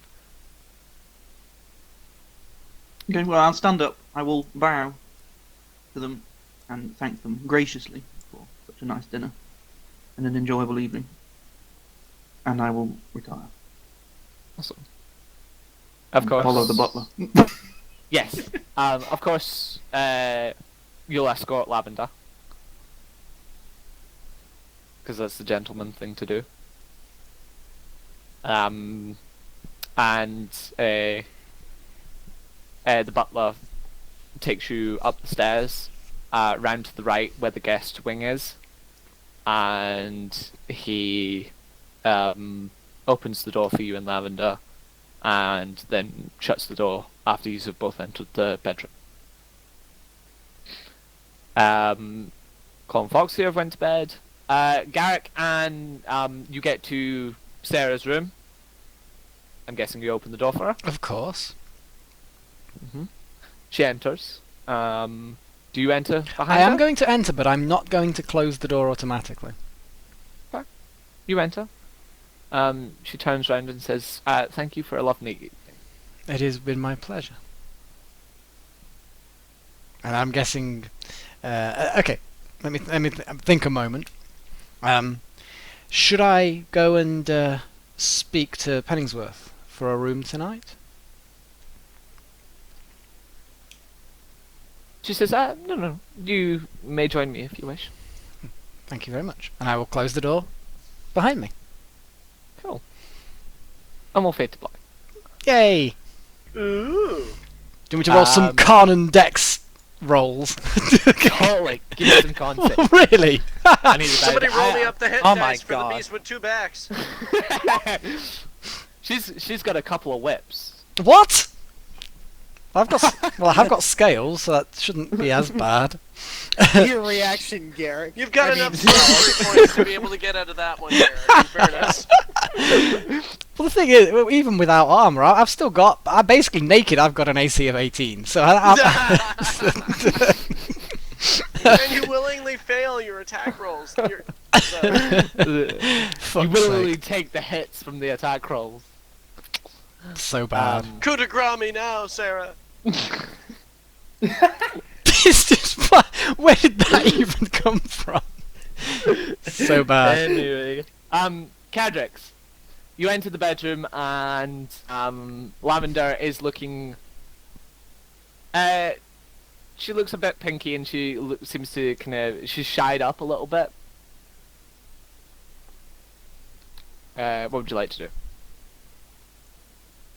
Cadrix is going to get undressed and get into bed and fall straight to sleep. Brilliant. You can just imagine she's standing there blinking, just like, what just didn't happen? No, she's completely fine with it. She gets undressed as well, and she gets into bed with. She's gonna fall in love with you now, Cadrix. Yeah, of course. Notice This me, isn't- senpai. This isn't going to be a repeat of what Woozle attempted to do last time. Oh fuck! He got a bunch of women. They all froze to death and got mauled by wolves. To be fair, he did run into the bit of the tavern and be like, "Ladies, I'll save you!" Lying out of his asshole. "Come with me, I'll protect you." Didn't he roll like a 20 on his deception or something? Yeah. Yeah, that's 20. And I was just like, why not? They're coming with you. 2 naked women ran out the bar with him, and he was like, "I'm getting away with it. How did I do that?" But yeah, no. And they did die horrible, and we're laughing. They died horribly. I mean, they Yeah. died. It was pretty damn awful. They froze to death, right? No, one of them got mauled by wolves. Yeah, one got mauled by wolves, and the other fell in the water. Froze to death. Yeah, frozen through the ice. Got Mhm. swept away, So drowned. what we're saying is Woozle has created more ghosts. Yes, probably. Go back over that bridge, and there'll be ghosts sitting there. Azela and Sora are not hooking up for. I don't know. You're entwined naked in bed together. Yeah, That doesn't mean Didn't anything. say I will we be did. here for We said we you. stripped down. We may be in our underwear for you. Maybe. Well, what is the truth? Not there to check. PG-13 then. I see how it is. I mean. Fine, I'll sneak in there later and find out. Actually, I Go can't, can for I? it. I really can't. No, I don't want to be anywhere other than where I am at the moment. That's fine. Yeah, To the be doors are fair- locked. Try getting through that. Oh no, Garrett could get in. I can see the way Incandescence Garrett is could here get as in. well. I just wouldn't want to if Incandescence was there. Yep. Nope, that's a dangerous place to be. That's get mauled, no matter who the fuck you are. But yeah, Sora probably is new, but that's beside the point. But Sora never went to bed with clothes on anyway. Yeah. Even when she first started going out with Kayla.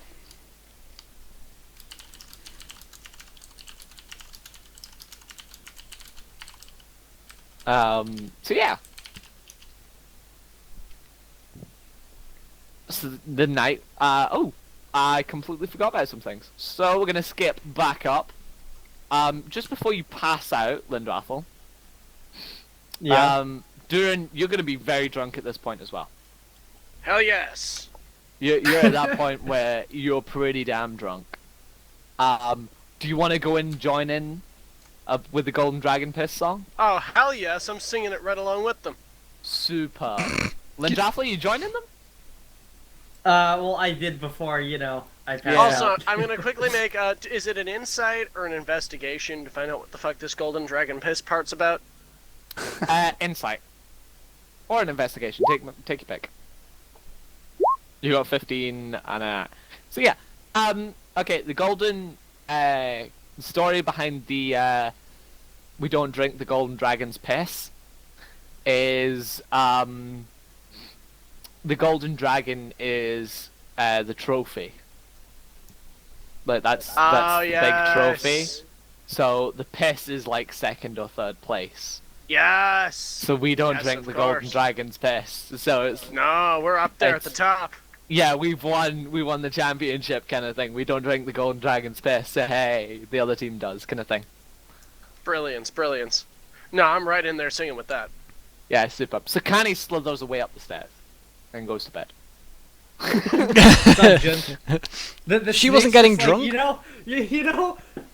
Lindrethel passed out. I'm out of here. Fuck this. She's And got then more she sense goes than you upstairs and have. curls I'm gonna go in the find bed. myself a real man. You can handle his drink. She goes she just slithers up the stairs and then gets into the room and just kind of curl big huge coil, and it's just a wrap of blue. Cool. But yeah, you drink along, Duran, and give me a perception check. Can do. Not quite sure what Azela meant by that. 17, superb. You spot that Lindrathel has just collapsed on the floor, passed out. You gonna go help him? Oh yeah. I quickly sort of ruffle through my stuff. I find something to make a marking with, and I grab a cloth or something from a nearby table. Just put it over his face and say, "Don't touch the elf." And add the directions to that one ditch that I noticed, sort of on my way to the pub, as sort of a helpful direction for anybody who would seek to disobey these sorts of orders. Okay. With my duty firmly accomplished, I go right back to fucking Revelry.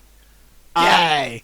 Before you do that, the arena goers have come in and joined in with you, and they all go, "Yeah, if anybody touches our elf buddy, they're gonna end up in the ditch. Damn fucking 'Cause straight we man! don't drink no golden dragon piss." That almost rhymed. Yeah. And so yeah, a couple of more people have come in now, and they are wearing the same clothing as the arena boys, and the pub kind of just swings into a big, huge. They've won the championship, so it's a big drink fest. Lindrathel, you can give me about 2 or 3 con saves. Wow. Yeah, sure. Basically, if you fail them all, you swallow your tongue. There we go. No, you passed 2 of the 3, so about 2 or 3 hours in, you wake back up. You're still sloshed as fuck, but you wake back up. Impressive. And the bar is swinging. Duran is surfing the crowd somewhere. He's swinging on a Pissed. chandelier. He's crowd surfing. There's 6 people jumping up and down and dancing on the indestructible table. I wonder how there's an indestructible table in the pub. Yeah, I wonder. Nothing to do with Sora. They're jumping up and roll down to, on the one indestructible table. Do Azela and Sora hear this commotion?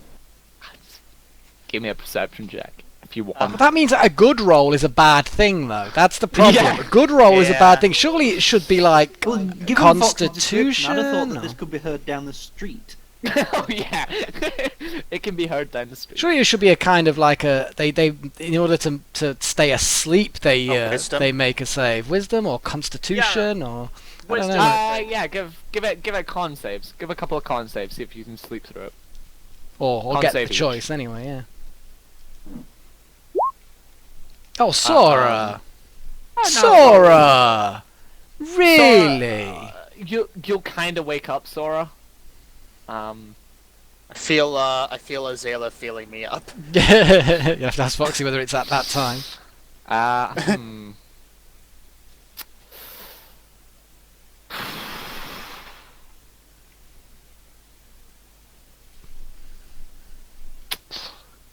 Roll to see if you like it. Ah. Oh. Does that mean I like it? Yes. Or not? Oh my! You can choose. Yes. Do you like it or not? I'm not going to answer. Yeah. That means yes. Best answer. That means you love it. So yeah, no, you kind of wake up near the end of that. So you wake up, but you kind of keep it like kind of. You make like you're sleeping. Yeah. Try In and that I case, should I'll just- describe it, 'cause it's her I'll just character. kind of eyes go open up, and I hear the commotion downstairs, but I also feel Azalea. I guess Sora will kind of fidget and nudge in place and get a bit closer to her. Oh, You're cheating on Kayla. Not cheating. It's comfort. There's no sex. How don't Yeah. put that there? That's not. Oh, Foxy. No, Not- no, Sora not wouldn't cheating. do that. Yeah, not cheating. It's Yeah, comfort. it's They've not. just been through a very stressful situation, the both of them, for different reasons and similar reasons. Now you're saying that it's cheating to accept the comfort from a beloved colleague. I think that's very shallow-minded of you. It is. I don't care. I don't know if you're being sarcastic or not, Malik. I know it's good, isn't it? So anyway, the singing and the dancing is gonna continue. Guards have now at this point started. They've become bouncers at the door, and they've started coming in and like throwing out people that are far too drunk. But the place is swinging. The bartenders can't keep the drinks coming quick enough. There has come a point where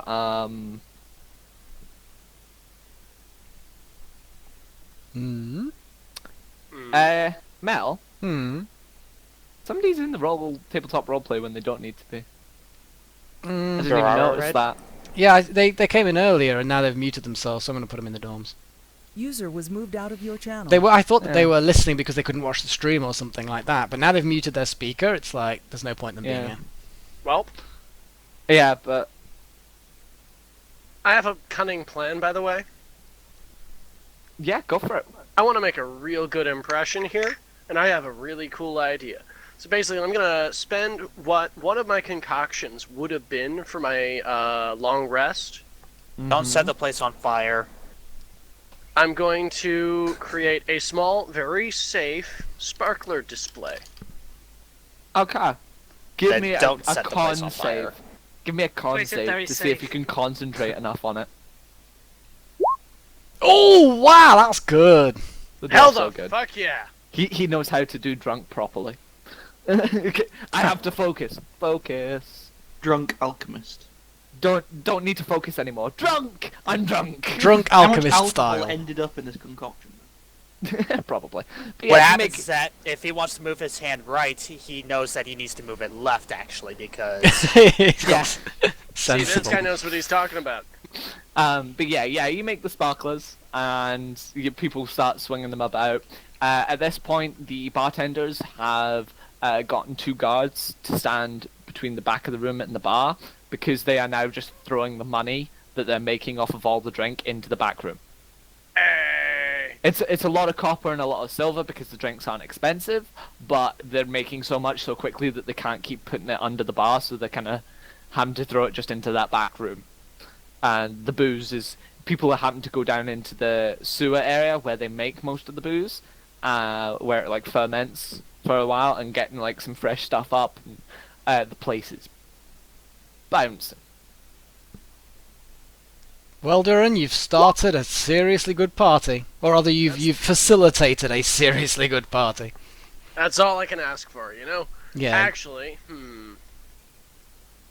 Do you No, want to give me a perception check, Duran, to see if you notice Lindrathel leaving? Sure. See if we can keep Lindrathel here. Wow. Oh, Ooh, I that's see funny. all! So yeah, you actually spot the guy that is almost about to steal from you as well. But luckily for you, a guard notices as well, and he's chipped out the bar very quickly. Magnificent. Sharp-eyed as always. Hey, where you going, man? It's I just assume I getting take started! 5 feet, and then Duran just And it's like stops me. eyes are just like radar. It's like beep, beep, beep, beep, beep, beep, beep. It's like the looking through the eyes of the Terminator. Everything's tracking. Uh, Identity, Yeah. He has elf Lindrathel. vision. Status, He not can drunk spot enough. elves out in the crowd. Yeah. yeah, during after shouting this, two of the football boys that were there at the beginning that were hovering over the top of you, like protecting you, kind of, very pissed. They kind of grab you and go, "Oh no, you need another drink, man." And they give you some more alcohol and just start pouring it into your mouth. Ah, you're fucked. Down in one! Well, you know, I have a skill exactly for this. This is gonna be Didn't beg for weird. mercy. Sob. Shape Curl up in a ball and cry. And you rolled a I love critical how I got a nat fumble. 1 and a 20 at the same time. Yeah. Be an you- ox! You kind of go down to your knees and you're like, oh my god, why? And they're still pouring alcohol, and there's now a little crowd coming round that's going, Drink, drink, drink, drink, drink, So, drink, let me drink, get drink, this drink, right. drink, drink. Let me get this right. Lindrathel is down on his knees while dwarfs just continuously spew Not out their dwarves. ale into his mouth. Oh, Yep, The that's patrons completed. and whatnot. there's all races in this bar. There's a Okay. Minotaur in So Is any oh of my this God. ale pale? here. They're feeding No. him their pale ale. Oh, okay. Most of it's yellow. Yeah, great. Water sports now. They should Fucking probably see a hell. doctor. Well, He's yeah. got his mouth wide open. Ah! There's and then one of the lads shouts, "I can do better than him!" And they kind of drag Lindrathel up onto the indestructible table. They knock the people off of the indestructible table, and this other boy gets on his knees on the indestructible table, and they're now starting to go. There's a crowd coming around you two, and it's going chug, chug, chug, chug, and they're just pouring amounts of alcohol into your. oh my god. To your gullet. Do we How need many some con saves do I have to make? Too many. During Give it's me a your number, I'll round. do all of them. Here, one sec. I'm gonna take this opportunity. I'm gonna notice. Actually, should I be making an insight check to see whether I know that my friend is way past his tolerance here, or do I just not give a fuck? It's up to you whether you give a fuck. But yeah. You have to give me an insight check to see if Cool. Lindrathel is past his tolerance. Oh wow, you know. Do 19? you care? Yeah, you know he's definitely past his tolerance. I'm gonna see if I can quickly just get. And there's I- a point. There's a point where you're just getting that much poured into you that you're swallowing it because you need to breathe at some point. I'm gonna quickly just like pass him. As it's a tiny little satchel of herbs and spices that I'm gonna toss into one of the flagons that's being chucked into his face, Yeah. which just it sort of serves. You know how in a lot of Mexican meals you got the serious farts on afterwards. This is like that, only with inebriation. Just sort of mellows. Pee a lot of it. Exactly.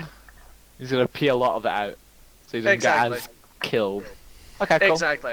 I quickly throw him a diuretic of some description. Oh wow. Alright, cool. Yeah, you managed to do that. Well done.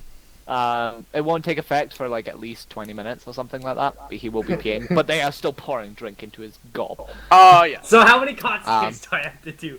Back to 2 the, seconds. We're just about to find out. Duran, one of the football boys shouts you over. Come on, man! It's your round. Get him in. And he pulls you up to the bar. For everybody to have a drink, depending how much do you want to spend. Mind you're drunk yourself, so Ah. money's see not an now. issue.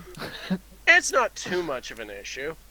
I mean, on a scale of like, we're not talking over 10 gold here, are we? We're talking cheap drinks for everybody in the pub is a gold piece. Like being a decent guy and being like, yeah, you're part of the football lads. You're talking at least 5-6 gold for the guys to have everybody to have a good drink. Oh, yeah. And for you to be the amazing guy, you're talking about 14-15 gold. Oh, I'll be one of the lads. That's fine. One of the lads, we're going for the 6 gold kind of territory. Yeah, that's fine by me. Awesome. The bartender comes over and goes, that'll be 6 gold and 2 silver, please. Can do, can do. Awesome. You pass him over the chump change, and the drinks keep a coming. And all the lads are now drinking dwarven-sized ales. Yes.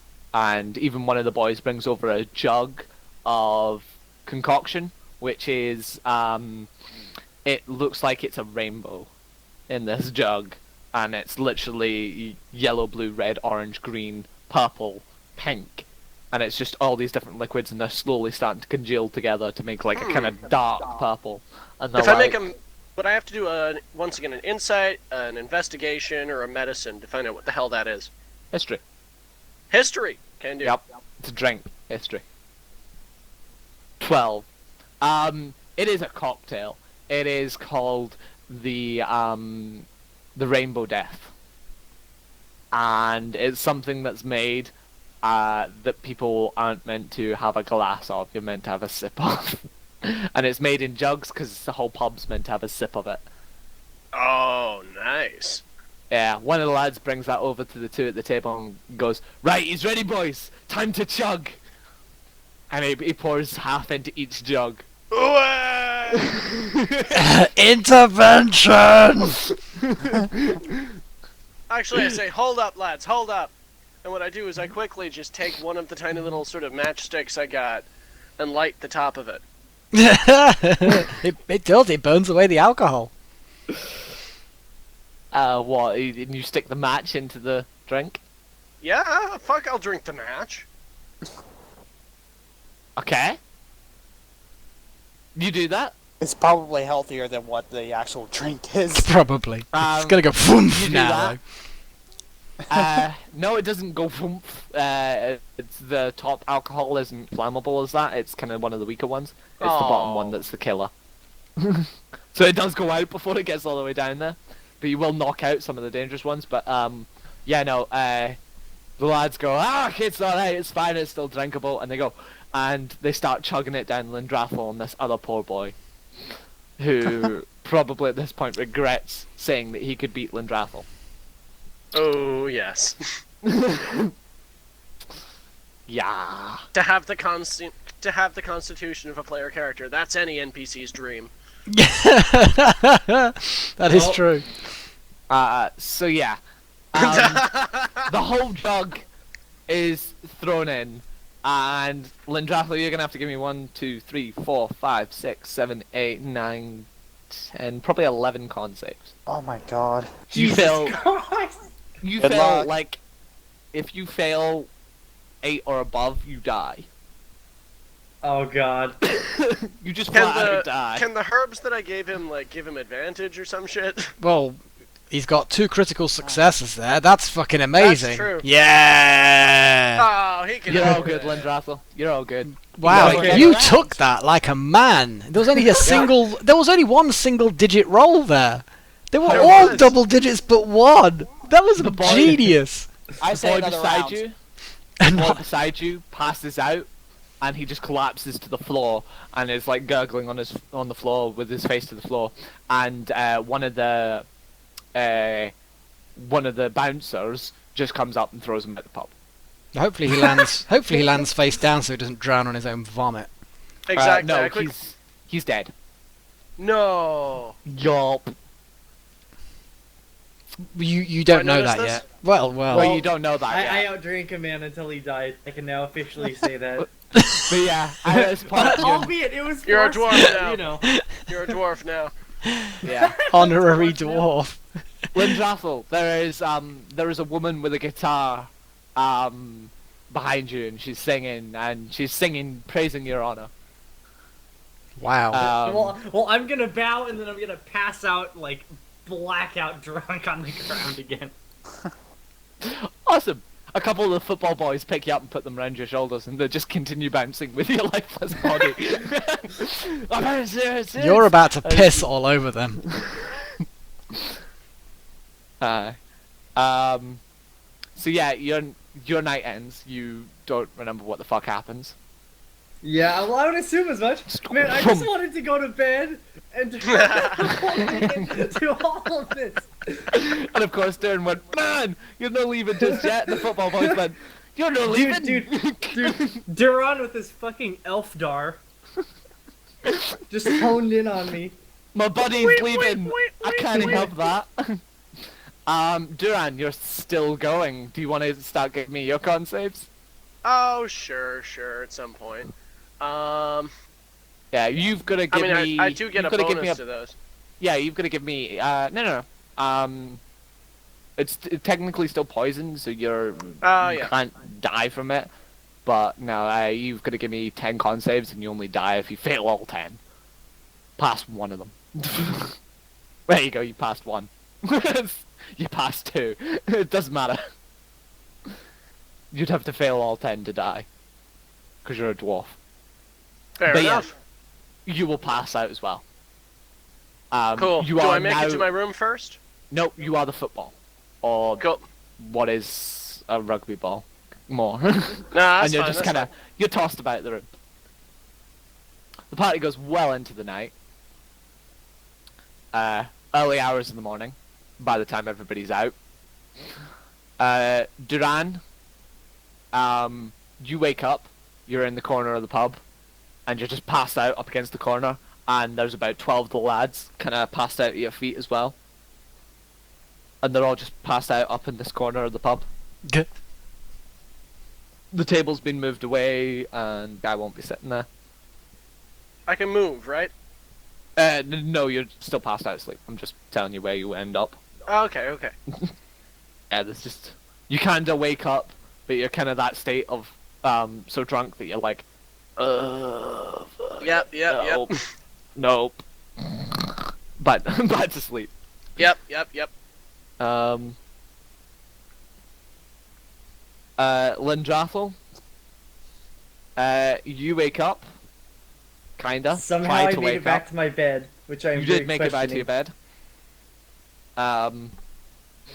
bed. You wake up, and you're kind of just lying there, and on each arm is a woman.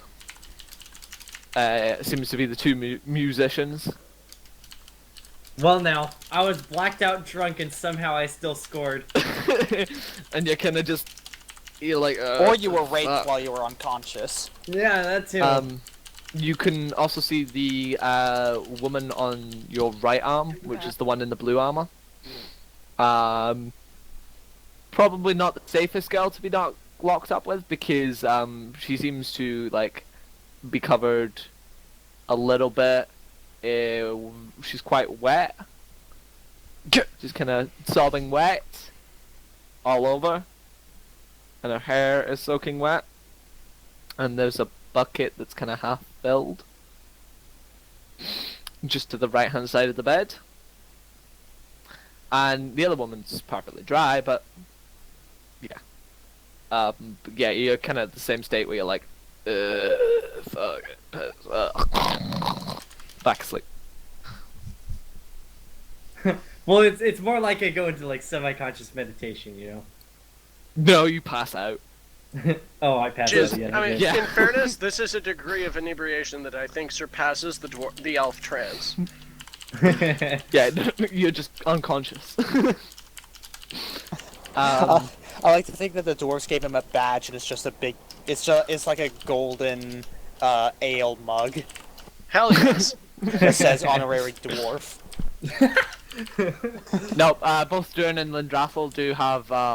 They're now wearing the Golden Dragon T-shirts. Yes. It's got printed sewn onto it, the Golden Dragon, and it's also got another name on it. It's the Phantasmals is printed on it as well, which you can probably guess is the name of the team. Mm-hmm.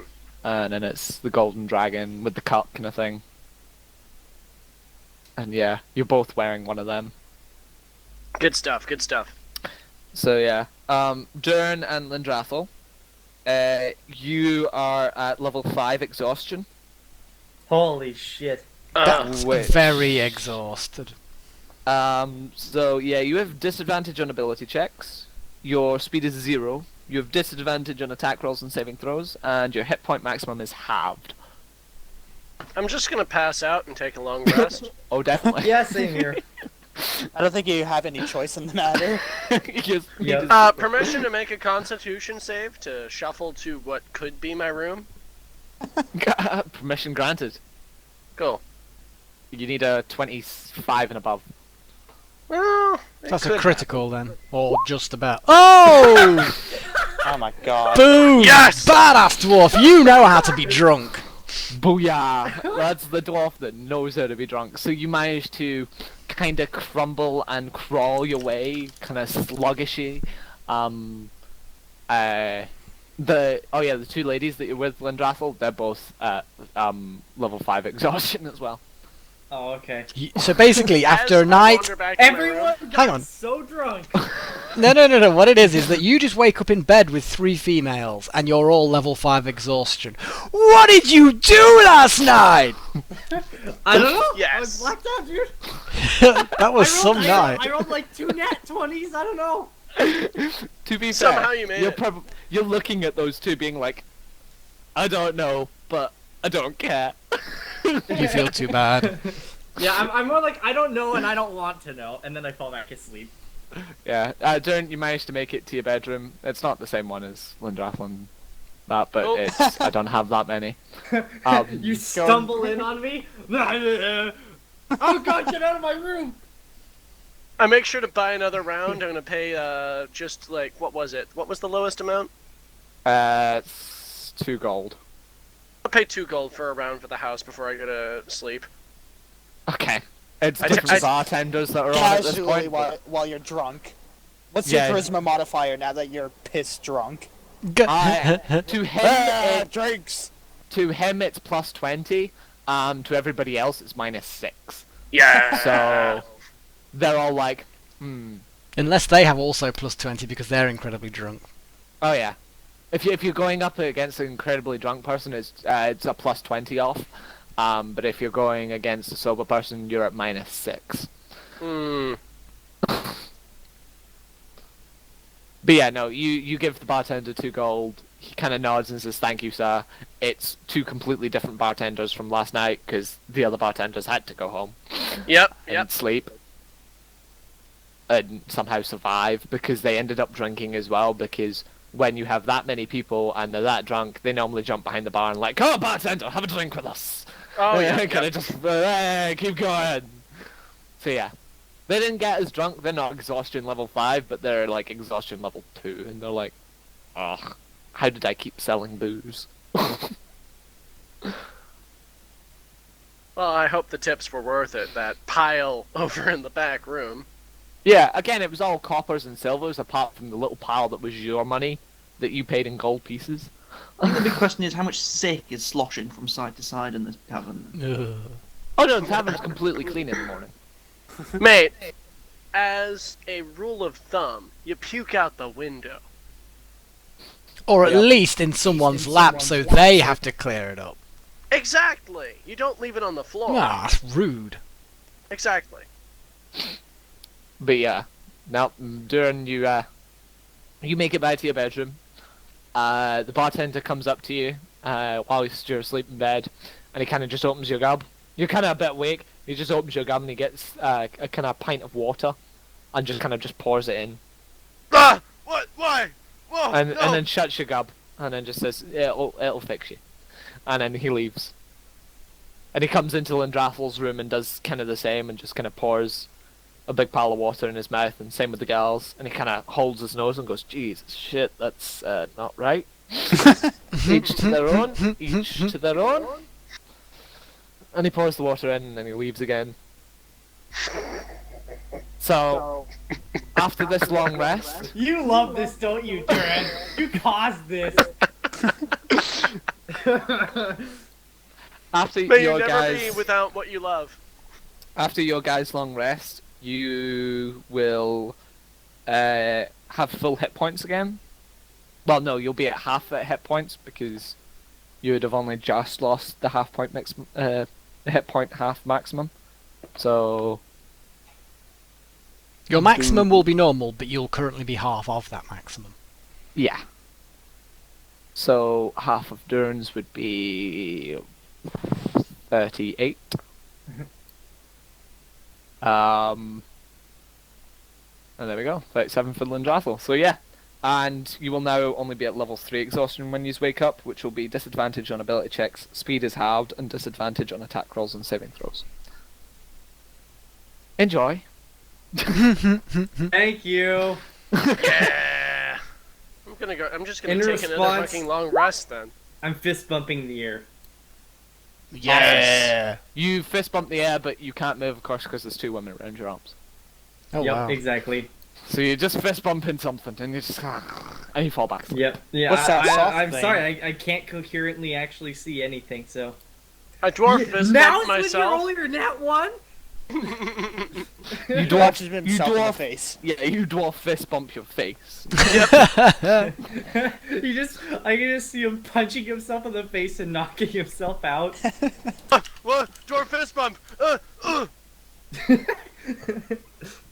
So yeah, the morning rolls around, and it's quite lovely.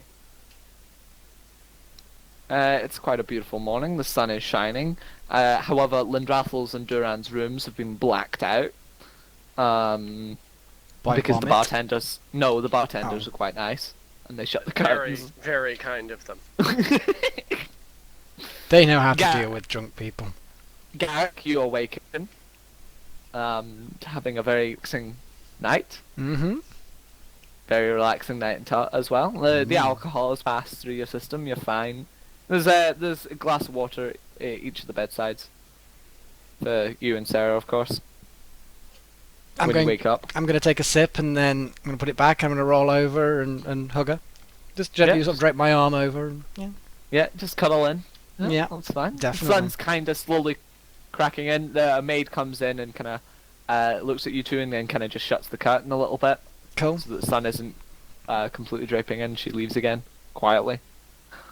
Cadrix, you wake up. Lavender is still asleep beside you. Would you like to do anything? There's a glass of water at each of the bedsides.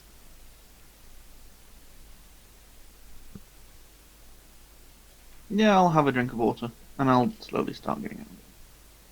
You're gonna get out of bed? Yeah. Okay. Again, the maid comes in. He's not a rapist, you know, Foxy. You know, this is some random servant that got pressurized into being his companion because of some silly custom. What's he gonna do? Fuck her. It's like, it's just so disgraceful. Just drop it, Foxy. I know, right? The maid comes in and she apologizes and she quickly leaves again. Yeah. Is there anything you want to do, Cadrix? Yeah, I'm gonna get dressed and look out the window. Awesome. There's no clothes. There's only a dressing gown. Lovely. Cool. You look out the window and you are like at the front of the house. So you can... What's up? You can see both Gideon and Fluix. The window is quite grand. You've had to open the curtains, of course, a little bit so that you can see out. You can see out into the nice green field and then the rest of the city that's on past that.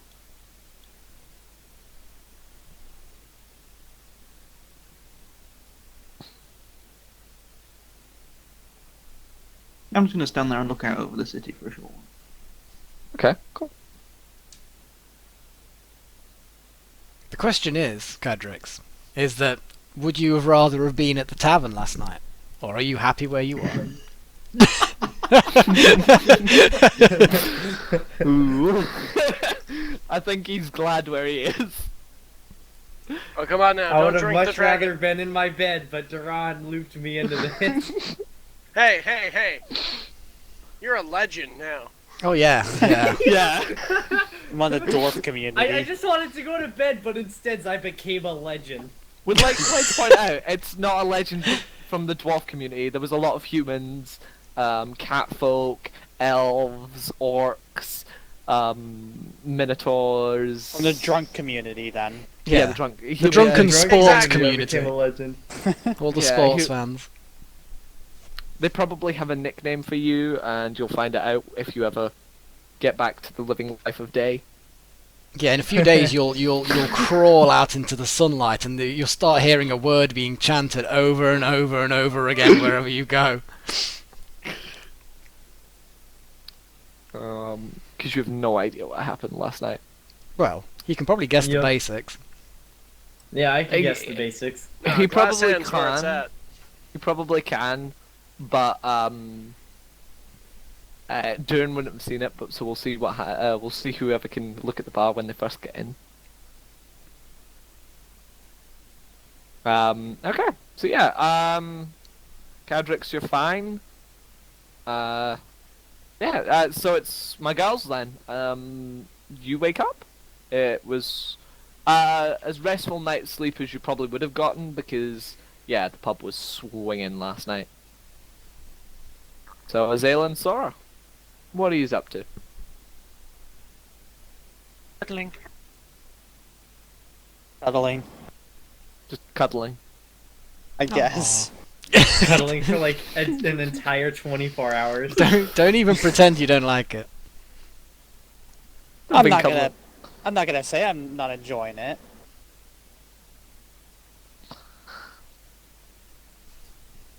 Yeah, you're just cuddling in. It's fair enough. Yeah, Sora will just kind of get up and leave when Azalea's ready to. Okay. Yeah. So we all just gonna sit and relax then. Bit of a slow paced day. Well, we're coming to the end of the session, so we don't want to start anything overcomplicated at this point, I wouldn't have thought. Yeah, no. So it's Well, a case leaving of... a seat of it's different than starting it. Absolutely, Say. yes, agreed. So yeah, we're all just relaxing then.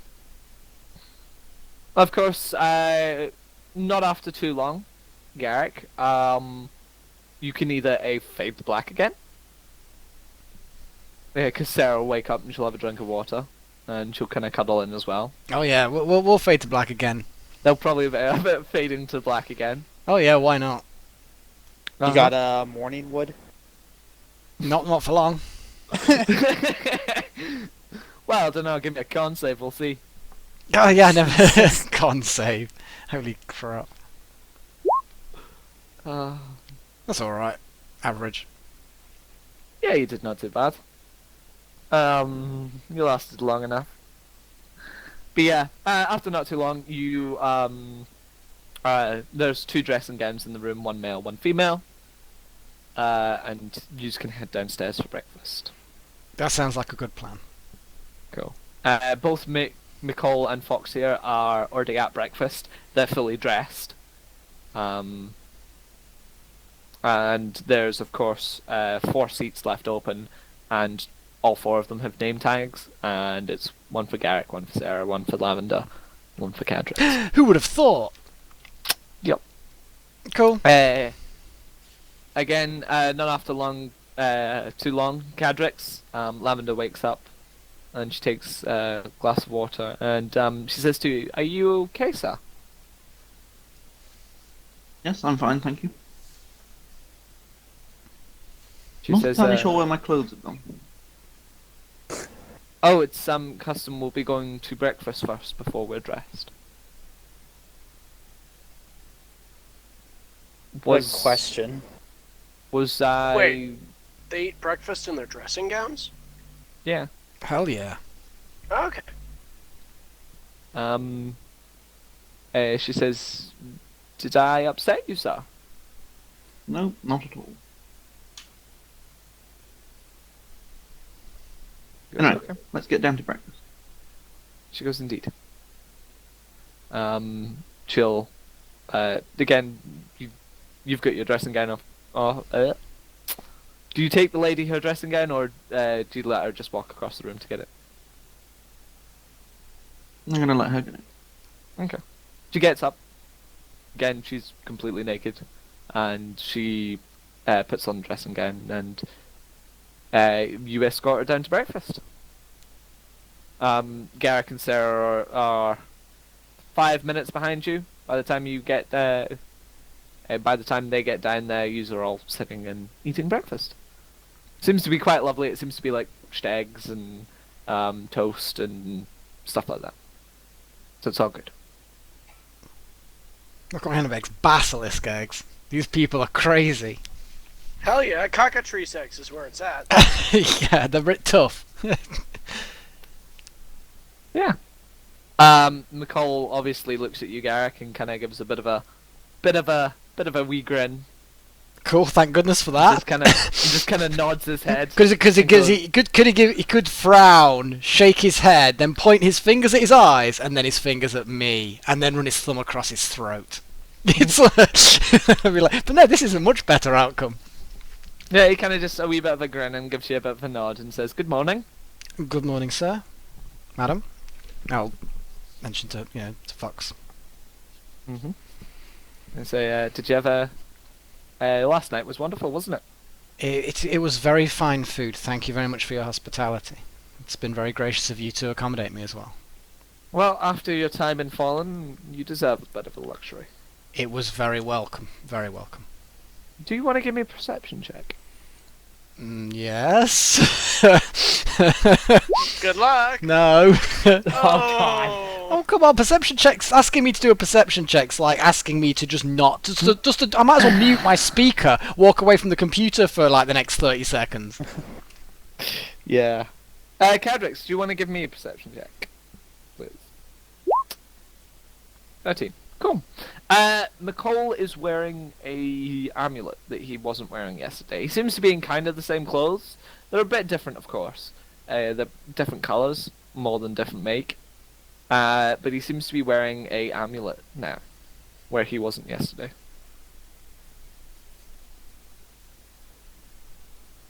But he does look at you and he says, "Did you have a nice night, Cadrix?" Yes. Yep. Food was very good. And a very comfortable bed too. Was Lavender okay?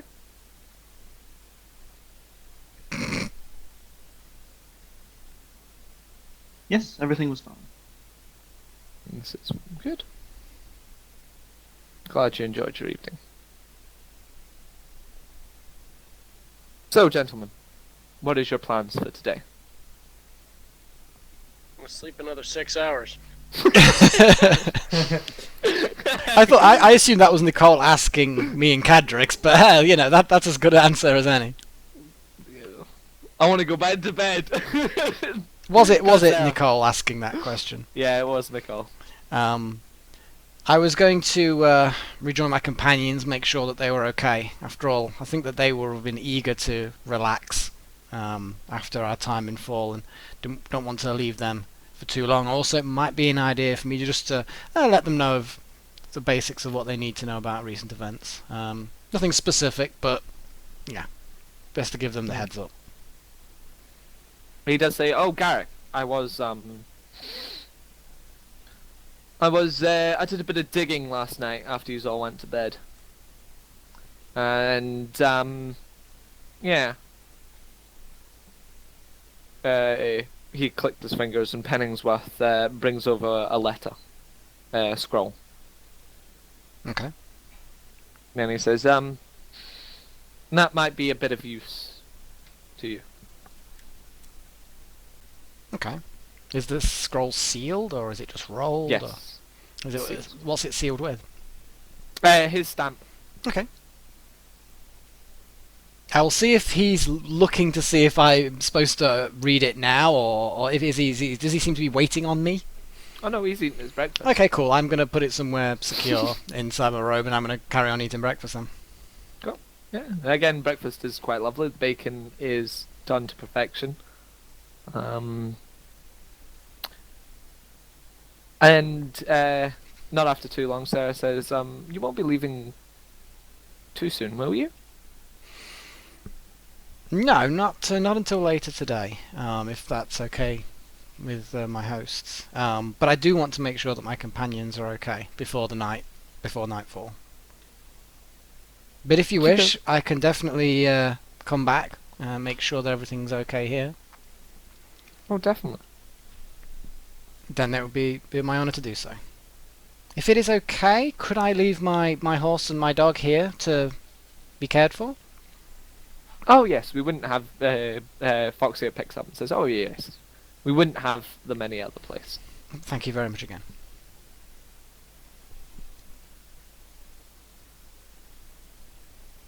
Nicole looks at you, Cadrix, and says, "So what's your plans for today?" I'm not entirely sure. I came here to deliver a message, which I have now done. I might have a look around the city a little, but nothing specific. Right. Well, Lavender will be your guide if you want. I can probably manage with that. Fair enough. As I will already be heading out later today, I can definitely show you where the tavern is, where everybody else is staying. I know you met a few of us on the way into the city, so that might as well be as good a starting point as any. I can show you some of the basic areas. I'll be on that way myself. Well, I don't know how familiar we'll be. You lot won't remember him at all, I don't think. You all pretty much met him at the gate and then got wasted. Yeah. I'm gonna need a con save from both Duran and Lendrathel. Do you remember what cities you've been in within the last 2 months?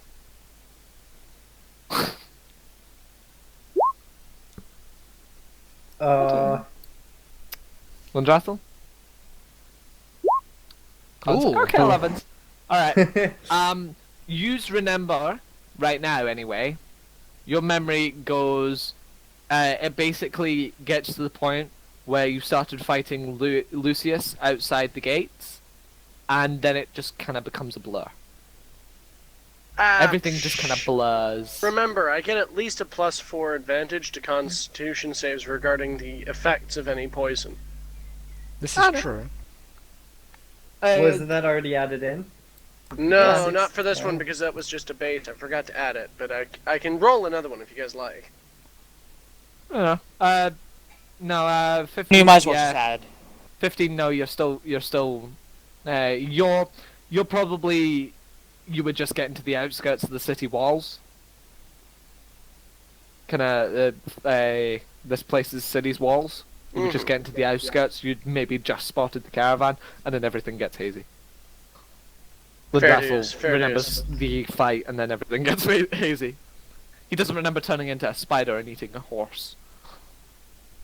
Oh, you fucker! Damn it! I love that meal. You fucker! This is a way for me to lose track of that goddamn flask, isn't it? Is it? Would I do that? Hey, you're the one who got drunk. Gigantic flaming cock.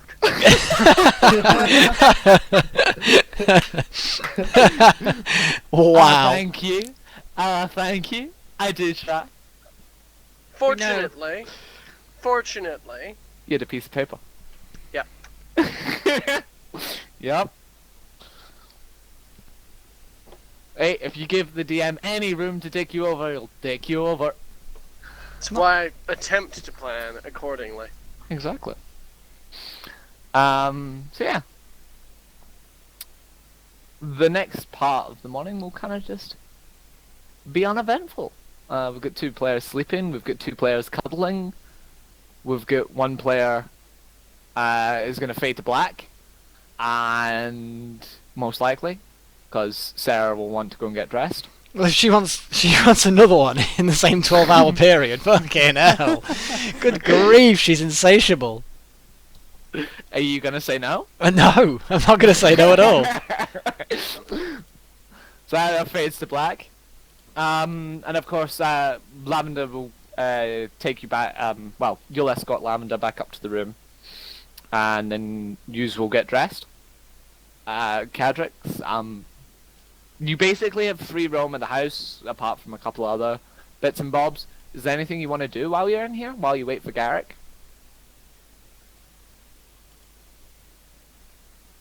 Not really, no. No?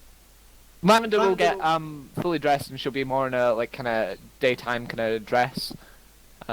She's got day shoes. She's definitely not in her work stuff right now. But yeah, she'll stay in the room. She'll probably have a walk around the. She'll probably show you most of the house. She'll be your guide. She'll walk you around the house and be like, "This is this, this is this," and so on and so forth. Right. It's, and to be honest, yeah, it's about 10 o'clock in the morning. We're now hitting about lunchtime area, and we'll leave it there for today. It seems as good a place as any. Yeah. Sounds grand. Like Garrick and Sarah probably aren't going to be ready till at least mid-afternoon, which you're talking. Oh, this is mid-afternoon, so you're maybe talking about 1, 2 o'clock before Garrick will leave. Jesus, hell, they're animals. It's her fault. No, they'll get dressed and she'll probably drag him around the garden. See if I can get one of the servants to pour me a bath. I've only been prestidigitating myself for how long now? It would be nice to have a bath. Well, ask Cadrix how he gets away with And then she'll be there to clean you. I'm not going to complain. I mean, depends how big their baths are. I mean... How Gary- Cadric gets away with what? Garrick might not leave the house for till about 4 o'clock, 5 o'clock at this point. For That's next great. month. Yeah. Cadrix would be like, what do I do here? No. At this point, they're gonna get married. You'll have the butler anxiously mouthing towards them for the rest of the campaign. telling them what to do and how to do it, and he's just, yeah. No. Attack the orc! Oh my god. He's gonna come on the adventures with us. The gentleman knows it the is lock. custom to walk first in case of trap sensing. The gentlemen know it's customary to sneak behind the opponents while keep quiet, because what was that? Because you're sorry, sir, I can't quite see you clearly. You're hiding in the darkness, sir. That would not go down well. But yeah, no. That would probably end with a dead butler. Yeah, He'll be like our Alfred. no. Well, in fairness, I feel like especially the Tressador butlers have some serious fucking perception rolls. Oh, they would have to. The Would be- butlers. Oh, yeah. they play. Oh yeah. There's some A specifically butler's gonna trained be all people. wisdom Yeah. and a bit of charisma. Oh yeah. Yep. Just it's that like he's got that +1 charisma, but it's very like Alfred kind of style, like Batman kind of. Oh yeah. Oh, Very yeah. like he would put in a quip every now and again, and people would be like, "Oh, you made a joke! Holy shit! Exactly. You're not just cardboard." There's a good one where Alfred says that to Batman and goes, "Sir, I drew you a bath." And he goes, "What is this, Alfred? There's no bath drawn." And he goes, "April Fool, sir, I drew you a bath." It's a little picture of a bath. Very dry and very unfunny. very dry humor. That's kind of what it would be. Yeah. +1 charisma. But yeah, no, there's yeah, you're probably for. It'll be quite a nice long day. We'll see how this will probably be a relaxing day. Last night was setting up the relaxing moments, and now today you're just gonna relax. Lindrathel's gonna be a playboy, until people can be able to move, which will probably be he'll be a playboy for the next 2 or 3 days. So he's gonna be a solitary playboy. Yeah. Well, no, Unconscious. they'll probably get to a point where they'll probably start having fun again. But you never know. Lindrathel might just kick them out because one of them has got some weird habits. Also, he's Well, got I'm- giant crystals growing from his body. It's not gonna stop him. I'm just glad everything wound up working as intended. Indeed. Rigid crystals for her. But yeah, with that, we'll call it to the end of the day today's session, with questions, comments, and concerns. If everybody wants in the chat, #QFM, and we'll see if we can catch some of your questions, comments, concerns. Yeah. So was that a good session then, players? I approve. Yes, I approve. I got to cuddle the entire session. Pretty I much. approve. Not my fault. He approves. No, it's perfectly acceptable. Perfectly acceptable. I've basically have like this session for me was the start of the hangover, basically. Yeah, you're gonna now stay perpetually drunk, aren't you? Now? We wake up upstairs and we have to figure out what happened. Exactly. It's a mystery. It was the greatest night of your lives, and you cannot remember it. Lindraffle woke up with 2 women and is like, how the fuck? Who are you? Yep. Why got- do you smell of something weird? Not This is weird. what happens Tattoos when you of roll their- a Duran. You've got like tattoos of their names on your arms. Hell yes. If they could even penetrate my Oh crystalline my. exterior. It's only on one side though, isn't it? If they can penetrate. Penetrate me. Did they penetrate me? Nah. As for Wiz's question, can Incandescence put out fires because she is on guard duty? No, she is just eternal flame. She can't put them out. She would just make it bigger. But there is like it's deliberately Incandescence is deliberately made so that intruders or no harm can come to Azela / partner that she's with at that moment in time, like that's been allowed into the bed, can come of any harm. So if it was literally to just, if the whole building was to go up into flames, Incandescence would just lie over the top of them. And they wouldn't feel any of the heat at all whatsoever. The building would fully burn down and there wouldn't be a scorch mark on them. Wow. Yep, Incandescence is badass. Damn straight. And that's why she's not really allowed to be used in combat. Mhm. Because she's technically a god. So, That's as good a reason as any, to be honest. yeah, I'm not making combat being like, oh look, you've got a god. Everything's dead. Take that, Dragon Killer. Yep. Take that, Lucius. Take that, Take anyone else who gets in our way. Exactly. Yeah. What race are most of the townspeople in this town? Very mixed. Ever since the end of the war, when the elves just stopped the war somehow through some magical ability, a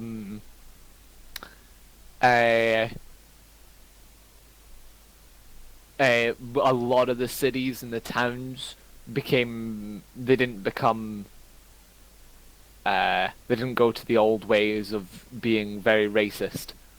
Like, Starlight was all human populated, and if you saw another race, everybody would be very racist to them.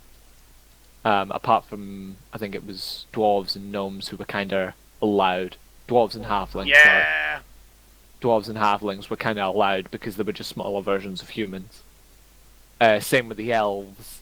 They were very discriminative against other races that wasn't a dark elf, a wood elf, or a high elf. Or it'd be less discriminative to half elves, but they would still be quite discriminative just because it's a half elf. And then Highguard was your place for every other race. Mm-hmm. And when the spell happened, well, they became very intercultural. So you'll find every race in every city, pretty much.